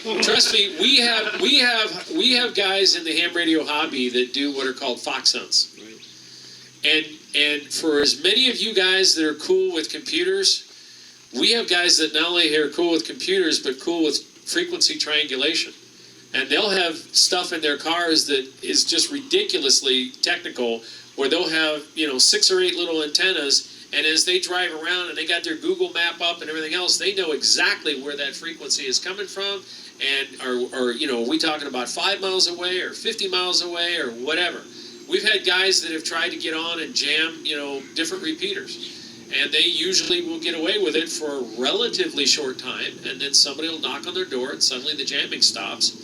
And they'll have a conversation with usually a couple of the ham guys. And they'll say, you know what, we know where you are. And we'd like you to stop. And if you really would like to get your license, we'll even help you. But if you're just going to get on and jam the repeater, we're not going to allow that to happen. And the next call is to the FCC, who comes by and says, here's your $10,000 fine. And frankly, it's not worth it. I mean, there's a lot of different frequencies you can use that are open and unlicensed that won't get you in trouble. I think not supporting the government's worth it, but... I give you, and I had talked to Craig about this. We've been... I'm going to tell you this story. Take me 3 minutes, but then you'll understand our perspective on this. In the mid-'90s, we had a newspaper, like you see, Freedom's Phoenix. Yeah, please take a couple. It was called Citizens Take an Initiative, CTI. What we had done is over 36 initiatives we filed for the '94 election cycle on what would we do if we were legislators. Well, one of those things, we had concealed carry and education reform and eliminating personal property tax and real property tax and assistant grand jury and, doing concealed carry. I mean, it went on and on and on and on. The government's just too big and bad. One of those things was access to the airwaves. Now, what had happened, there was a gentleman named William Dugan. I don't know if you ever even remember this name. In the mid-'90s, up here in Sunny Slope, the Squaw Peak area, he had an FM station that he transmitted to his neighborhood that probably went 3, 4, 5, 6 miles, okay? That was his hobby. At night, he was an anarchist, liberty-loving libertarian to bite me, and I ain't getting your damn whatever. But he was part of a larger crowd that understood that the jurisdiction of the FCC over transmission in FM was, as I understood it, only if it went across a state border or an international border. If your signal did not go outside the state of Arizona or cross into Mexico, you were not under FCC jurisdiction. Now, you ask the FCC guy, and he's not going to agree to that, but that was the law. So what happened was, when we were over at 1100, at a show there had 50,000 watt Liberty blowtorch. Well, of course, they go all over the place when they're at full power.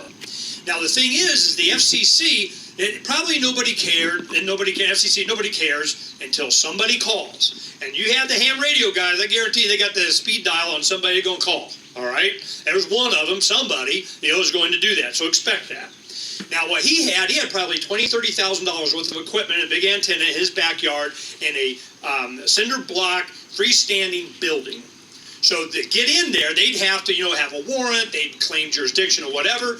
They come in, hello. Well, our 15 gazillion vans and our triangulation of where they knew where he was. He wasn't a secret. They got to document their administrative, we know where you're at. So they go in and they want to shut him down because he had a freedom-oriented, this is, keep in mind, this is 92, 93 in there, freedom-oriented radio to the neighborhood, hell no, especially if you're a Republican running in that district and he's making fun of you.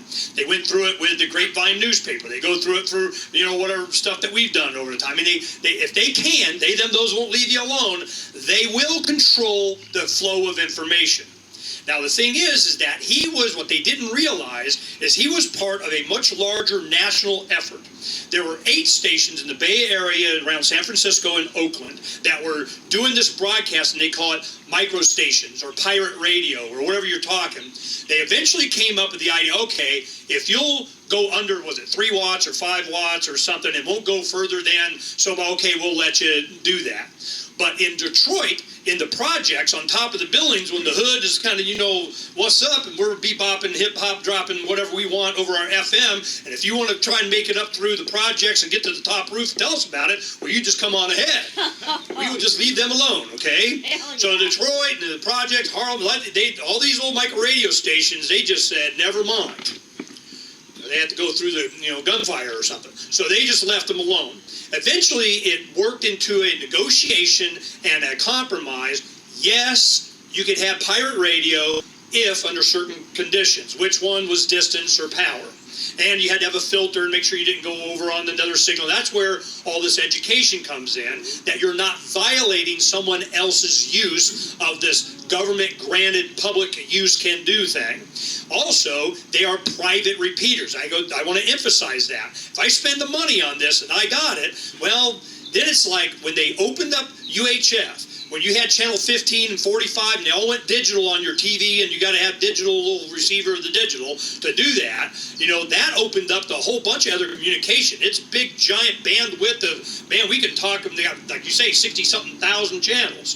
So access to the resources is not the problem. It's access to it with permission and enforcers in and out of government that is the problem. Now, do you want to violate their property rights? They have an equipment, and they've been there first, and you're just being a butthead. Well, you know, these are the battles that you're going to have to do, and they got the speed dial, the government, to come stop you. So what is and is not legal? On LRN, one of the networks that we use, they have on their site broadcast. And you go in there, and we've had 3 or 4 FM broadcasters. We do our RV, and we logo it up, put all our banners on, and go out. We'll put on 91 point whatever, and it'll be 3, 4, 5 mile radius. We go out to court site when all that stuff was going on. All the RVs and the people out there, they just tune in. They didn't have to go there. They just tune in when they got on a radio station. Yes, you can do it. They are doing it all over the country. I got a list of places all over the country that have their little 3-mile area in, you know, blah, blah, blah, Kansas, where they, you know, the whole town is the town hall and a courthouse and, you know, a post station and 3,000 people that live in the, you know, 100 square mile area that, gosh darn it, they're getting his radio show, okay? You know, they're broadcasting ours and so on. So this, a lot of it is legal if you know the law. Now, the thing is that make it ethical, or they control it, or, you know, can we get in the cracks? Now, think about this. The idea that we had, kind of the pirate radio thing, and you can give comment on this, we've had this idea for decades. We did it during the Levolution, when we would have dorms that would, a small area, you could cover an entire university with a loop tape of Ron Paul speeches of whatever, okay? Tune into that, and you just get all Ron Paul all the time. Well, the man didn't like that on the universities. They were just, we got to come up with something, okay? If I go on the corner up here, and you get these little signs out, free pirate radio, Arizona Pirate Party Radio, 91 point whatever it is. You can find a band that is open there, but you only get a certain distance. You have someone in a home, like right here, I could do all of Sunburst Farms here right now, and then be legal and have the same frequency and the feed come on the internet to a broadcasting that feeds anybody that taps in on their computer anywhere in the valley. You can cover the entire valley with one signal on the internet and multiple FM transmitters. Are you legal? Well, again, since I seem to be somehow elected to the idea of representing the government, which I'm not. You know, he knows he's going to help us, okay? It would be my opinion, only an opinion, not a lawyer, that if you were using standard VoIP protocol to take an audio path from one station to another, then yes. I mean, I can't see how that wouldn't be legal. And that could be a way around your issue. But one of the things that I want to make sure you guys understand, as far as amateur radio, ham radio, same thing, soda pop, soda versus pop. Ham radio doesn't get into the commercialization of anything, okay? We're just chit-chatting about the weather or, driving conditions or Vote just... for Trump. I mean, yeah, we'll have political arguments and discussions on air, no doubt about that. But we don't, like, for example, the FCC ruled a while back that you could use your radio to go on the air and actually bring up what we call the auto patch, which is how you could use an over-the-air phone call, and you could use that to order pizza. That would be fine, no problem. But you couldn't have your own pizza place and advertise that you were selling pizza on amateur radio airways. If you want to do that, you got to go get your commercial license, become a little KTAR, or in your case, a micro FM station, and then, you're commercial again, and you can do whatever radio ads you want. So I want you to start thinking, this is what this is building up to, the use of broadcasting to send a message, which was the whole point of the First Amendment anyway. And I love your hat. The Second Amendment is to protect the First. When the First Amendment doesn't work, that's why there's a Second. I mean, this whole concept that the First and Second, man, they go really close together. That's why they're First and Second. Now, the thing is that in 1960, during the presidential election between Kennedy and Nixon, Kennedy had a ship, a pirate radio boat off the west coast out in international waters, 12 whatever miles out, and they broadcast, we love Kennedy, whatever the heck it was, to Southern California. Legal, legal, legal, legal, legal. Until they came in to get supplies. Boom, seized the ship, okay? So it's not like this hasn't been done before. This is in the mind of freaking forever. So just as a point, if we had just some of us around the valley, wherever somebody had one, and you just tapped into, and I'm asking you the technology here, I go to the internet, I have the headphone feed, goes into my radio, antenna, broadcast, goes out its mile or two, on the intersection out here on 51st and Greenway, you have these little campaign signs, Arizona Pirate Party Radio, 91 point whatever the heck, and I tune my radio to that, I hear it. Now, it may go a mile down the road and it starts to fade out. Boom, I'm into the next guy, and the next guy, and the next guy, and the next guy. You cover this entire valley with a loop signal of whatever the heck you want just to make the point. Legal, what would they, them, those do? I don't know, but we're going to find out, okay? So the thing is that, so I ask, now we can do this with Raspberry Pis. You go to Radio Shack and get a little FM track. I've had guys back in 03 when I first started doing radio, broadcasting to his neighbors in Tucson with a wire he strung from his house to a tree or something, and he's getting a few miles.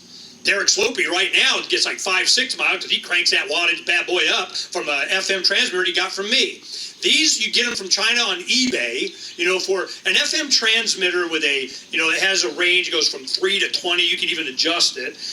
These, you're familiar with them, how much they cost tell the people about how much these transmitters are. Well, depending on the transmitter and the frequencies and the power levels and everything else, I've seen them dirt cheap for, $40-50, and I've seen them all the way to several $100. So, it's kind of like when somebody says, how much is a car? Are you shopping at Lexus or are you going to Yugo? If you look in my studio, you see all those little metal boxes, cases we get from Harbor Freight for, when they're on sale for $12 or something. We got probably 20 of those, and we made these FM kits. So we're just like, and we only did 3 or 4 of them, and during the Levolution, and they got real popular, and eventually people got them and they use them. I'm looking for, man, you ain't a pirate unless you got one of them boxes. Feel me? This, I know you will. So this is what's coming now. Now my next question is this. The texting and encrypted, or what I know the encryption part, but the using pack radio or ham radio in order to send text that will show up on my laptop and screen, tell us about that technology, how much it is, and how does that work? Well, generally that's referred to as packet radio because we're sending text packets. Packet radio can be used on a number of different bands or frequencies. And depending, again, on where you want that information to show up, generally helps you select the band or the frequency that you're going to use. So if you were talking about something relatively local, VHF or UHF, very high frequency or ultra high frequency would be fine.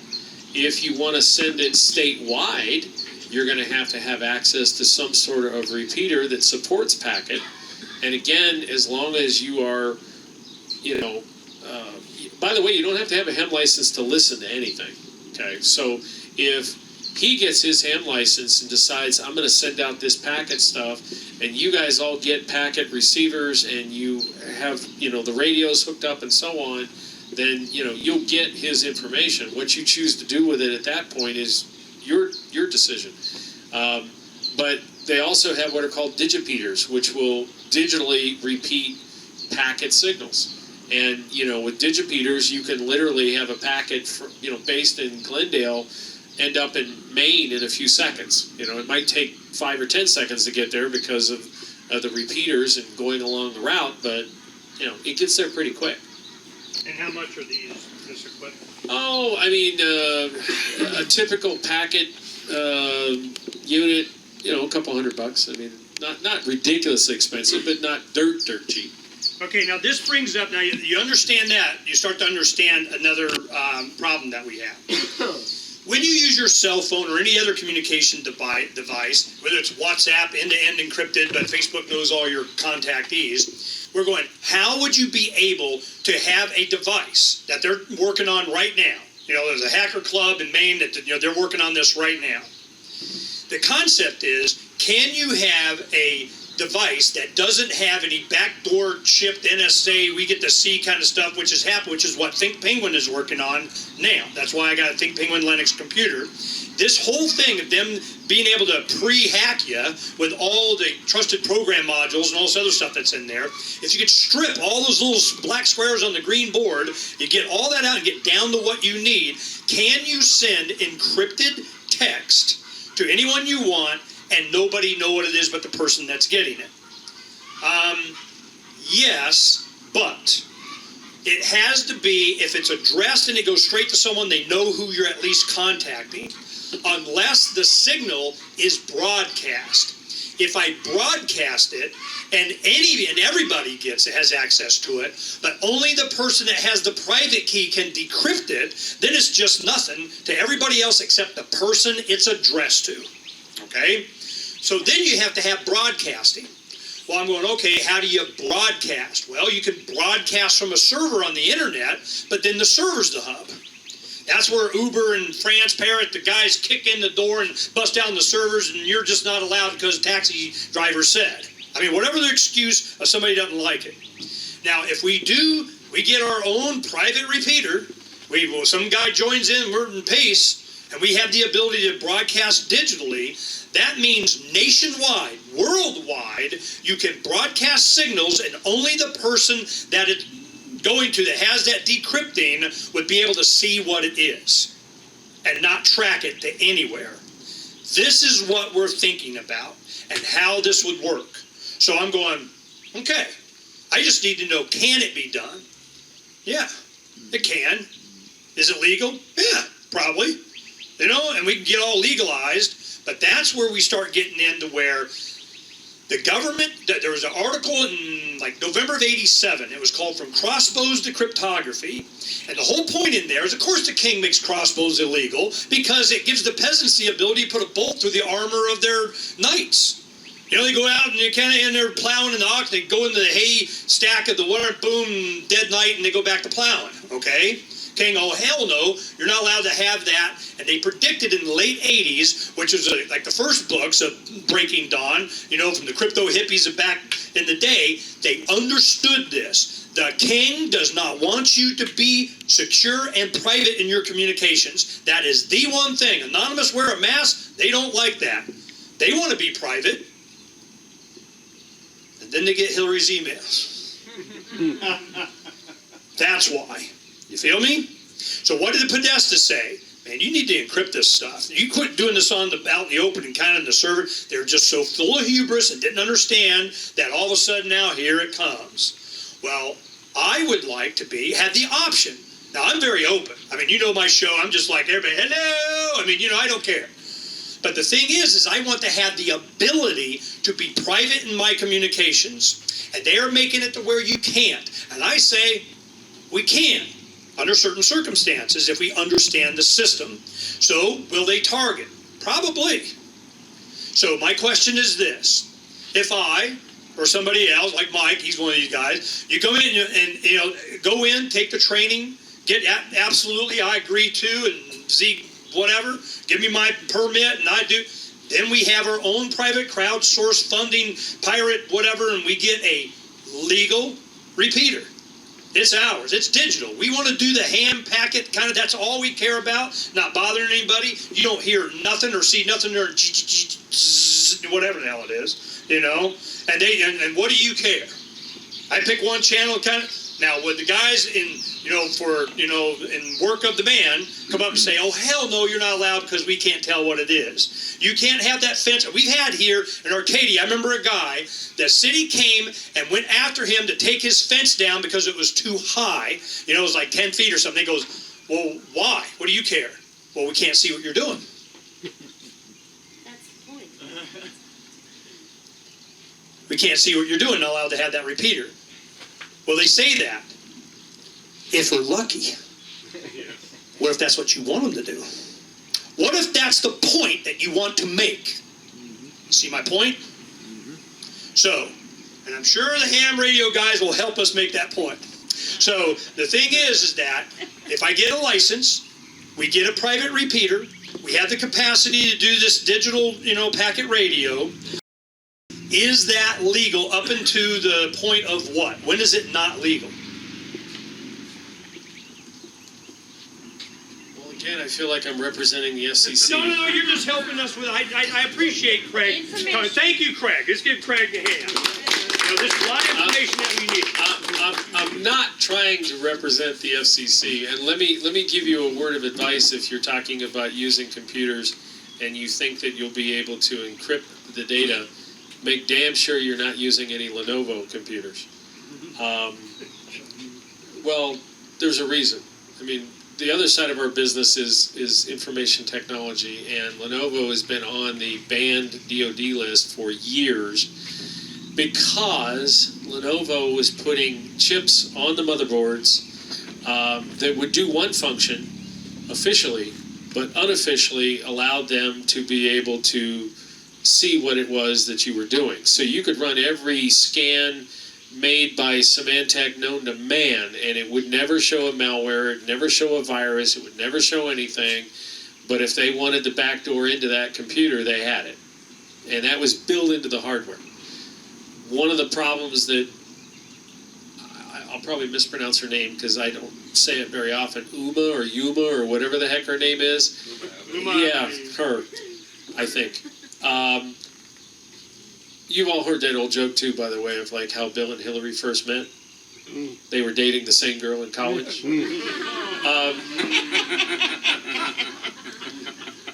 I think Aberdeen is just the latest version, but that's just my opinion.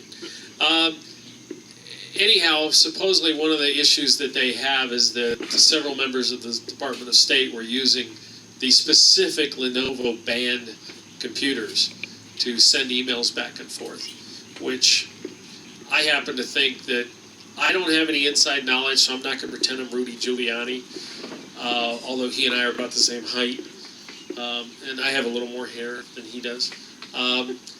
But there's some real problems out there that the minute you start talking about encryption raises a lot of eyebrows. Can you do it? Yeah. Can you do it legally? Questionable. I guess it depends on how you'd set it up and what you try to do with it. And if I were trying to take this on some sort of a national basis, I don't know that I'd try it with a local repeater. I'd probably try to get my general class license, which is the next step up. Again, it's not terribly difficult. I've got right now like 8-year-olds that have general class licenses. So it's kind of like a little thicker comic book you have to study, but it's not terribly difficult either. Because now the government would have a much, much more difficult issue with monitoring the millions and millions of conversations that are going on HF worldwide. I mean, from not only foreign governments, but also, hams all over. We have around 2.5 million hams worldwide. There's about 730,000 in the U.S. On any given moment, on any given day, there can be tens and tens of thousands of conversations going on the HF frequencies. And of course, if you're doing it with, some sort of digital method, whether it's a whisper mode, which I might suggest you look at, because the power levels on whisper are far, far, far less, and your signal goes just as far. I mean, we can operate whisper mode and do a half a watt on 20 meters with a wire antenna strung between your trees, which would be difficult for neighbors to even see. And that signal can easily be picked up in Europe and Africa and all over. So, instead of trying to, with a half a watt. And the reason for that is because of the computers nowadays. It's like he mentioned earlier, out in New Mexico when they filmed First Contact. One of the things that a lot of people don't understand is with computer technology nowadays, how far down in the noise level computers can pull a signal out and process it, which is how we still get data from satellites that were launched, years ago, and virtually have no power left, but they're still sending data, and we can still pick it up. And it's the same way with, when you launch like a Voyager spacecraft, data still comes back from that. It just takes longer and longer and longer to get here, and when it does, the signal is much more in the noise. It's much harder for the human ear to detect it, but a computer can say, no problem. I don't want to get technical, but in terms of processing that signal, it can be so far down in the noise that you would just think of it as, and yet the computer pulls it out and says, it's Ernie, and he's sending me an email. So I might look that direction. Yeah, before I get bit. Yes? Early in your presentation, Craig, you mentioned that ham radio is so sophisticated that It can be. It doesn't have to be. it can be such that it would be very, very difficult for someone or some government entity to be able to pinpoint where it's being broadcast from. But then I thought you said that you've got sophisticated ham operators themselves who, when they're after a ham operator that's not licensed, Typically, it's not a ham operator that's doing it. or somebody else, and they can actually drive around and they've got various antennas and way of cross-referencing and finding this guy. Right. So I'm a little confused. You said that it's really tough to find out where some operators could be. If you know what you're doing, and you're sophisticated, and you have the technology, you can be very, very difficult to find. If you're somebody that runs down to the local HRO and buys whatever they try to sell you, and you instantly get on the air and you think, wow, I can now jam the repeater. You're not what I would call a sophisticated user, and you're going to make a lot of silly newbie mistakes. And that's how we find you. You put it in a van and drive around, man. Go ahead. Address of your store and phone number for the store? Yeah, do you have cards and stuff you get on pass? Yeah. Yay. Yeah, we'll go ahead and get that. Go ahead. And what intersection is it near? We're right off Power Road and Baseline. If you're a golfer, we're on the Superstition Springs Golf Course. So, easy to find. I know where exactly where. Yeah. I got a really stupid question because I'm a really stupid guy. Oh, that's my I'm not a layman. I'm really awfully lay at this sort of thing. I have a friend who, several years ago, actually, there's a content question. I have to explain that to explain this, which is simple to say. He made a statement on an email that he would kill federal agents. The context it should have been is that the federal agents stepped out of the parameter of their jobs, then they committed a crime, and if they went to harm him, he would defend himself. That's what he should have said, but that's not what he said. But it was a local email. Okay, having explained that, let's get away from that. It was an email. Therefore, they arrested him, actually not for the content, but because it was on the internet, and the internet is interstate. even though it was sent here in the state, it is interstate. So when you tell me that you do these things by sort of piggybacking, I'm understanding piggybacking on other systems, they just sort of move the markers and say, okay, we have a jurisdiction, we're going to hurt you. Okay, you understand his questions? What Bob is saying is that when you have the internet, there is just like, okay, come and take it, Cody Wilson's book about the 3D printed gun. Where the State Department and the U.S. government came in is 3D printing your own gun, is that a crime? No. The ghost gunner making your own lowers and everything we do here, boom, rock and roll, not illegal. It's when you take that computer program saying how to make the gun, and it goes on the internet, which means it goes over international borders, ITAR or whatever they said, you're selling F-15s to Iran, okay? So what you're saying is when he made a threat in a jurisdiction in the federal government or somebody did something and he went on the internet that went outside of a state's borders, they claim jurisdiction. If I have like an FM transmitter and I get on radio and I'm sitting there in freedom of speech and expression of blah, blah, blah, blah, blah, and it's inside the city of Phoenix or inside Arizona, is there federal jurisdiction? Probably not, unless you say something that, they claim jurisdiction over. But when you do the repeaters, you're saying, oh, so now you're on a repeater and it's able to go out, that changes jurisdiction. And they can claim that. Is that what you're saying? That's what I'm Okay, asking. so that is, jurisdiction in the Fed, if I hit a repeater, that changes everything. How do you guys look at that? You guys being the Here, I'll put on my FCC hat. I would venture to guess that the FCC would argue that as soon as you get on a repeater and that repeater links to another and you cross state lines, you're now in their jurisdiction. So yeah, I would agree with that.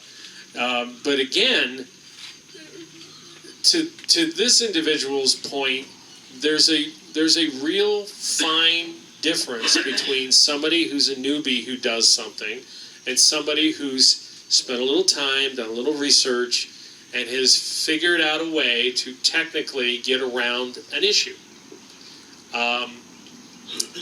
If I were, yes? Okay, so the fine point of my question is, the jurisdictional question they had for my friend was that even though he sent it in the state, it could be interstate, therefore they had jurisdiction. Well, I think, again,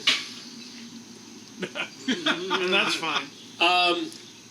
my argument would be unless they could prove to you that it went out beyond state lines, then they really have no jurisdiction. That would be my argument.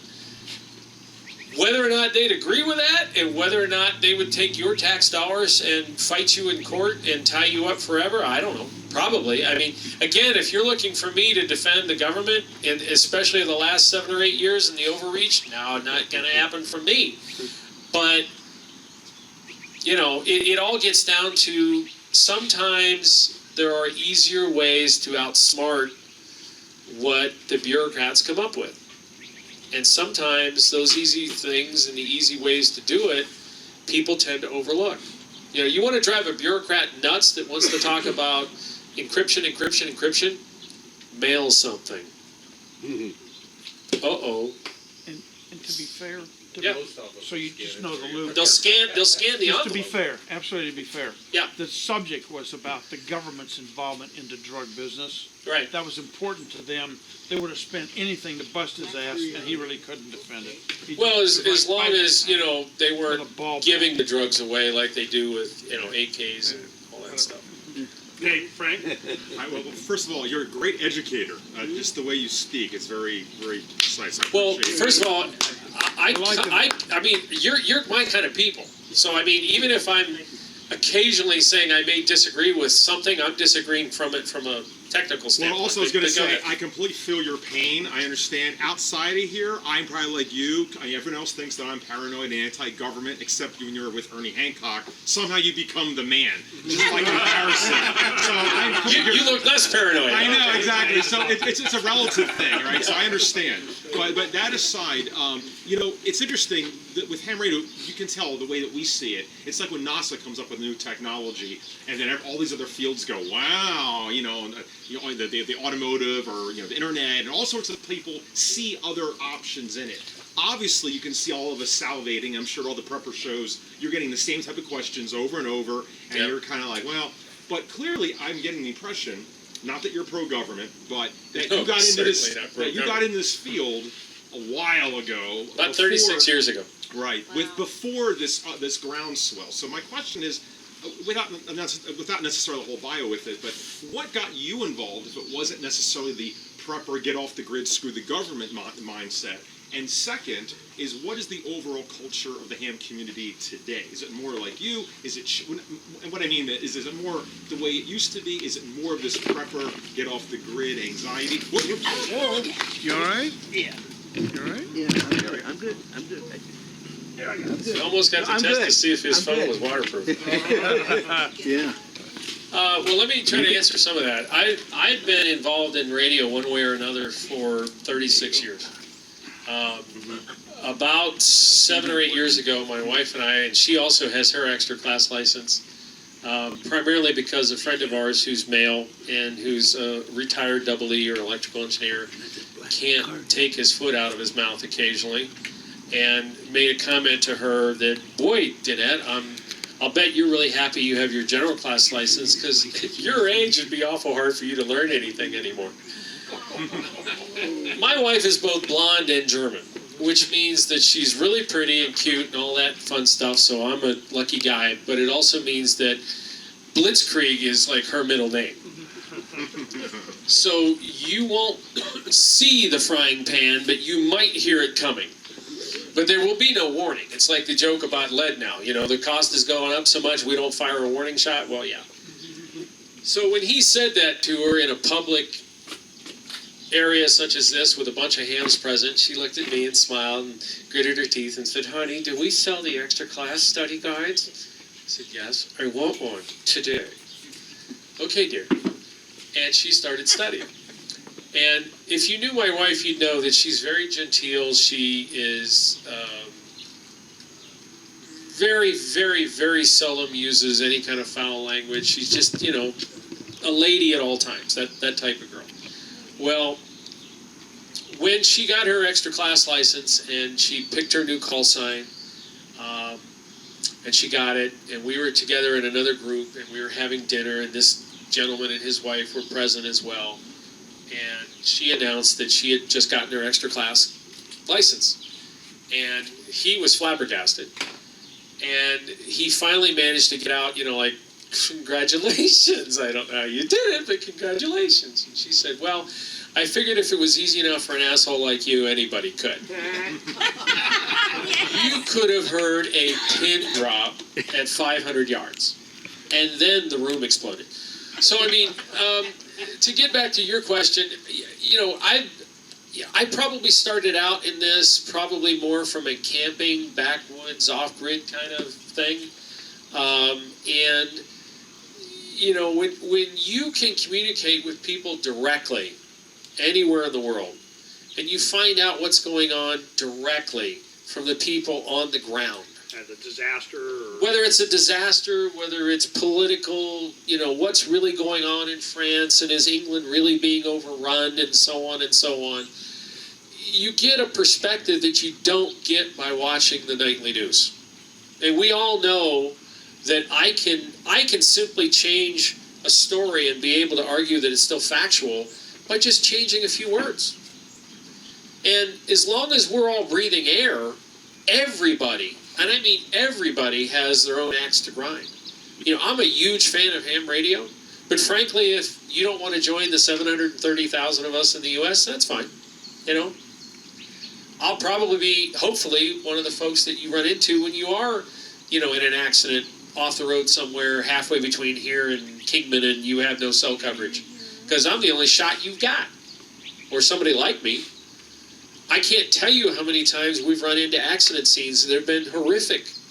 And we had one just a couple of years ago by Parker Dam on the California side. Everybody's walking around like this with their cell phones. There's no signal. You're down at Colorado River level, and there's 400 feet of rock around you.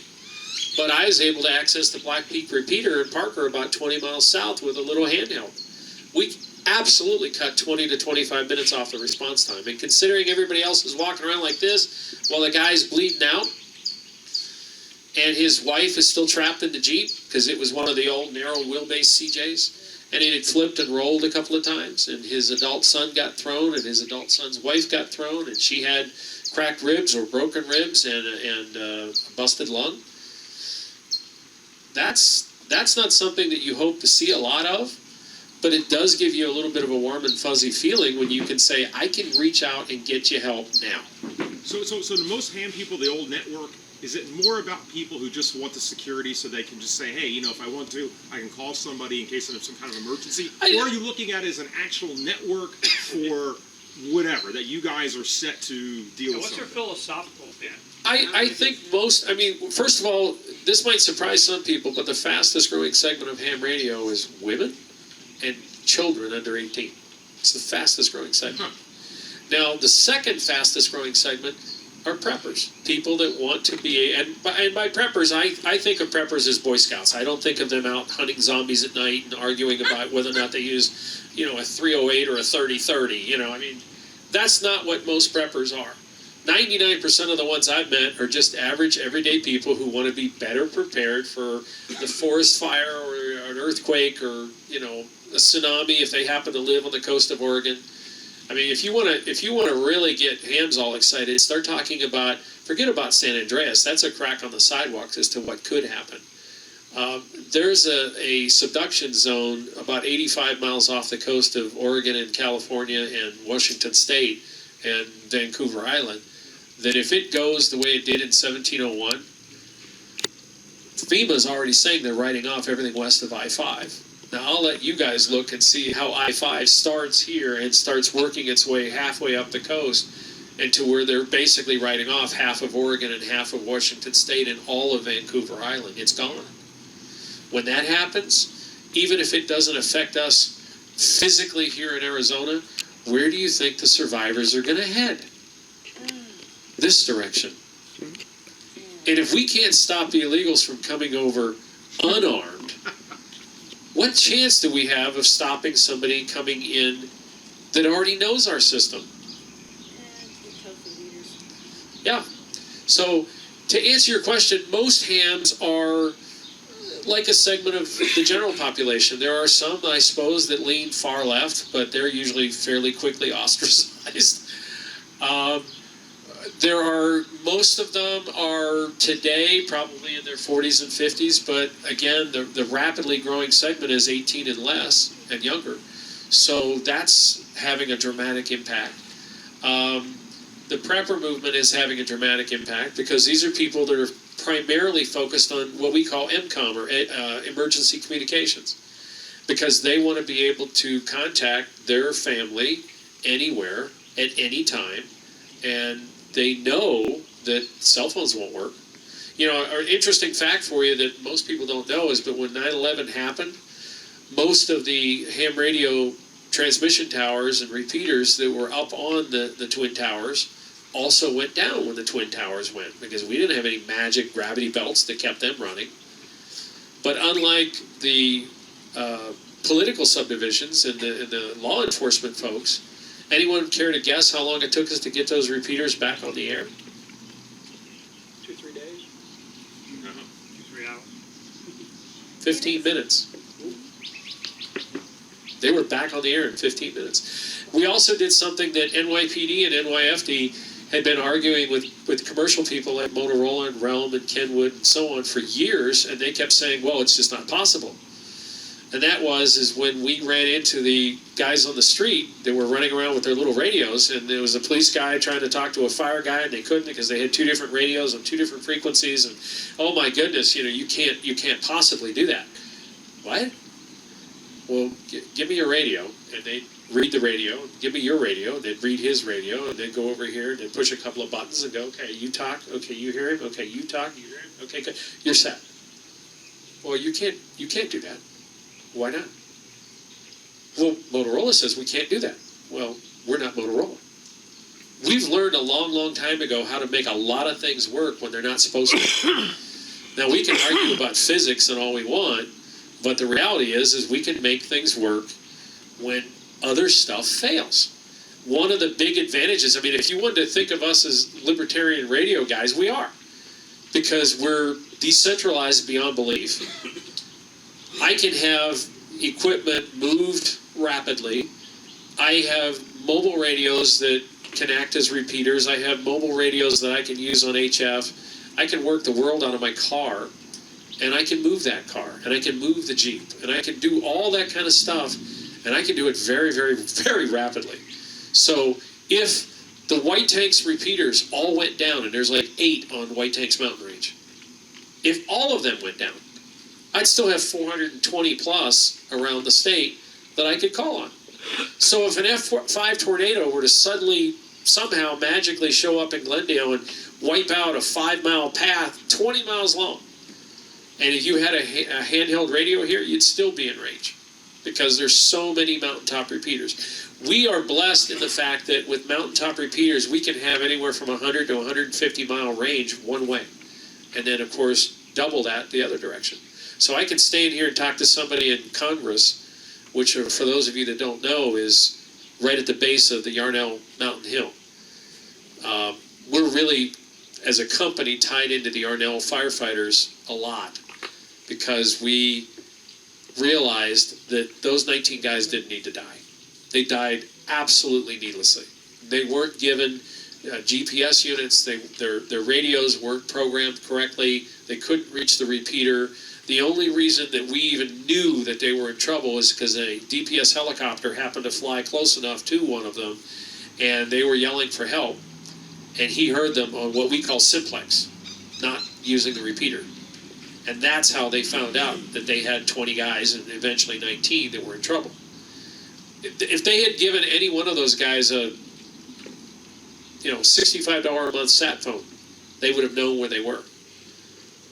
Yeah. Another aspect of the hot shots dying that most people don't know about is that they may still be alive if one of the Arizona National Guard planes that dumps fire retardant had been available instead of being in Afghanistan or Iraq. Well, it's even worse than that.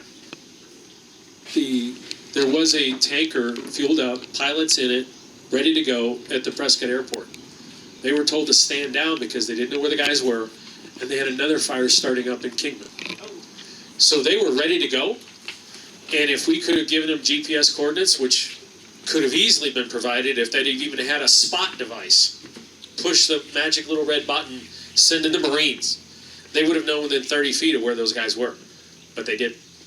Okay, I got a couple final questions, and then we'll end. You talk about so many repeaters that there are, and I'm wondering why. I mean, the damn libertarians got another repeater, and we're going to get them, or they care about the 15 gazillion others that are up there, and why would someone want another one? Because they can. Yeah, I mean, first of all, it's because we can. Secondly, sometimes it's a guy who says, well, the repeater that I'm using is okay. It's, 80% of what I think it should be, and I'd like it to get to that 100% level, and I've got the cash, and I want to do it, so okay, fine. And somebody can buy somebody.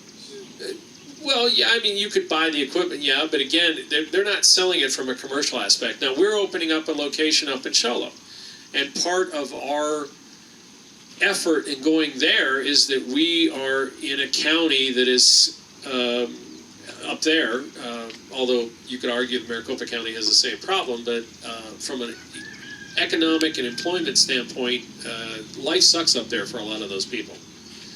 And it's gonna get even worse when they finally start opening up their bills for the increases in their healthcare costs. But what we're trying to do is set up a shop up there, because a lot of the places we go to, whether it's Albuquerque or Arlington or Dallas or Sandy or whatever, what would end up is we would go up that direction and we'd stay the night, we'd get out of the heat and so on, and we'd beat the Phoenix traffic, and then the next morning we'd get up and continue our route to whatever show we're going to. And I kept talking to my wife about this. I said, it ends up costing me like $90 a night to just rent a Super 8 or whatever it is we're in up there. And geez, dear, we found a great little place that I can park the motorhome in for $183 a month, and it comes with everything except electric. And last month's electric bill was $7 for me, because if I'm not there, I don't have to have it at 80 degrees. And it's a little resort, so we've now got the RV parked up there. But I'm planning on putting a repeater up there. I don't need to. I mean, good God, there's tons of repeaters up in the White Mountains, but call it an ego thing if you want, or being able to say, hey, it's my own personal repeater. I don't know. But it'll happen eventually. I don't know if I'll do it in the next week or two, but at some point, yeah, we will. And then I'll be able to say, hey, we've got one that's halfway between Sholo and Taylor in case somebody's driving by and wants to use it. Yeah. Real softball question. What does ham radio stand for? What is it? Is it an acronym? That's been argued for folks since the beginning of ham radio. A lot of guys like the analogy that it stands for helping all mankind, aka ham. Hams tend to look at people in two colors. You're either a ham radio operator or you're not, and if you're not, you're a turkey. That goes with the November holiday that's coming. Hams have been around since forever. There's another argument that says that the commercial operators didn't like the amateurs, because if you weren't being paid to sit there and send CW, you were considered an amateur, and they used it as a term that was back then meant as a derogatory term. Oh, you're just such a ham. It's just get out of here. Real professionals get paid to send CW, but there's never been an agreement as to how it got started or where it comes from. But you'll hear people say amateur radio or amateur radio operators or ham radio or hams, and it's like that red light, traffic light. They all mean the same thing. Just another stupid question. It's 50 years old. Vietnam. The Mars system. Yes, I used to work Mars. Is there some permutation of that still exists? I don't know. Mars still exists. The problem for the Mars people, and we still do it, and I was fortunate enough to work at Barry Goldwater Station a long, long time ago. So Mars is what? Stands for Military Affiliate Radio Service, MARS, Mars. And basically what we did is a lot of people don't know this, but when a signal would come in from overseas, and typically NAM, Barry had a standing order, whether he was at the house or not, that if you got a signal in and the individual, usually male, on the other end, wanted to talk to his wife or kids or whatever, didn't matter where they were, we had a little box that we called a patch, and we could take that incoming signal off the air and patch it into a phone line. And no matter where that person's family was, go ahead and dial it, he'd take care of the cost. And we would then transfer it. We'd have to, and it's always an education for people new to radio. Would say to them, you have to understand, when you're doing this, radio is not like you and I are right now, where you can interrupt me and I can interrupt you. We both hear each other. Radio is you click it on, you talk. You can't hear a thing until you unclick that mic. Well, we would tell usually the wives and girlfriends, when you're done talking, say over, so we know to flip the switch. And now, when you on the other end and NAM are done talking, you need to say over, so we can flip the switch. Because otherwise, you guys are both talking at the same time and nobody hears anybody. But yeah, it still exists. But nowadays with, satellite phones, I get guys all the time that come back and they'll pick up their own personal satellite phone. Say over. And no, they don't say over anymore. But what they will do is they'll be in, Afghanistan or wherever, and they'll be able to, stay in contact with folks back here, and outside of a bulletproof vest, I'd say that's a pretty good idea. Okay, last question. I just had a comment. You mentioned the anonymous mask, and I just wanted to point out that today is November 5th from the movie V for Vendetta. They say we're going to the 5th of November. So last night, we at the First Friday Art Walk, we had the Million Mask March. A bunch of masks, and did a little protest out there. I had the 9/11 Truth booth set up as well. Cool. But just wanted to remind you guys that if you haven't seen V for Vendetta, it's a pretty powerful movie about overthrowing the government. I've seen it about a dozen times. Every time I see it, I pick out some new thing. Yeah, here comes the the pandemic that they're going to be doing. Craig, thank you very much. This is very informative. You're a great sport about it. And we're going to go ahead. We got his cards. And now we know someplace that we can go and get the equipment and the training. Yeah, You know, training. and gosh darn it, maybe even that license. You never know. You know, thanks for coming. Oh, and Frank's got, drawing here. Let's go ahead and get these books out. I highly encourage you to get Breaking Dawn and come and take it. Cody Wilson's book and Paul Rosenberg's book. That would be my first choices. But you get what you want. Frank? Thanks, Craig. Sure. Here, pull my number. Thank you.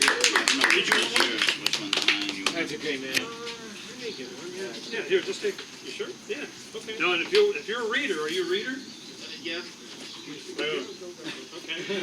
Oh, well, I can't, I'll have to cut the cover off this, and my wife will want to frame this. Why's that? Okay, I have 3 tickets here. I thought I had 3 tickets here. I do have 3 tickets. Got to put my glasses on so I can see. The drawing for the books is back on the table there. Ernie has some books there. He didn't take the right one. Both same number. Okay, if there's a problem with it. It's rigged! The drawing is rigged. That's what I'm saying. So Hey, you're not, hey Frank, you're is not that gonna a accept, Diebold or a Sierra hat? yeah. You're not gonna accept the drawing? That hat Rig the ledge. is the old Arizona Breakfast Club sheriff's hat. I lost it someplace in the back of my truck is the badge. One of these days I'll clean out my truck. That's and at least, find it. what, 30-something years old? But that thing is, at least 30 years old. At least 30. It has a tradition. I lost it once. Some guy out in Apache Junction retrieved it and brought it back. So we keep that around for sentimental reasons only. You can see how useful it's been. There's a lot of money's gone through that thing, you know. And well, thank you for that part of it. We thank you for coming. We Yeah, have thank Donna. Now, give Donna a big hand. That is great. And the chicken. And we'll thank Ernie Yeah, too what's his for all the work he goes here. Yeah, We Ernie, come in here God. once a month and get the real word, right? The real word. You know it's the real word when they want to stop the real word, you know? You're not allowed to say it. One question I had in the communications, you said you want to encrypt everything. Why would you want to encrypt it? Well, I don't. But I think you should be able to if you want. If it's encrypted, it's probably something you don't want anybody to hear, right? Well, Hillary should have encrypted her But message. anyway, Hillary wanted to be here. Solved all their problems. on the table, there's 2 parts of that. Ernie has some books he's selling. They're not free. The others on the back part there are the ones for the drawing, and it's your choice as you get your ticket. One of the Breaking Dawn and one of the Cody Wilson, they are free to the winner. Okay? Okay, there's for ticket. Right. Okay. What was that? I just, 2 tickets, you got 3 drawn, 2 of them are for the 2 books, right? Or any books. Or Oh, read the number. All right, how about 8165? That's me. There you go. How about that? First choice back there. Better get there before the other guys get there. Alright. 'Cause I'm going to give the other numbers out real quick here. Run fast. Okay, how about 8162? 8162. Yeah, we got enough. You want to get the same book, that's fine. You know. Uh-oh, I don't know about this. 8163. Wow. There you go. And did Did we have a good meeting today? Good stuff, right? Yeah. We need a few more people here today. Other than that, we had fun. See you next month, first Saturday, somewhere. Have a good one.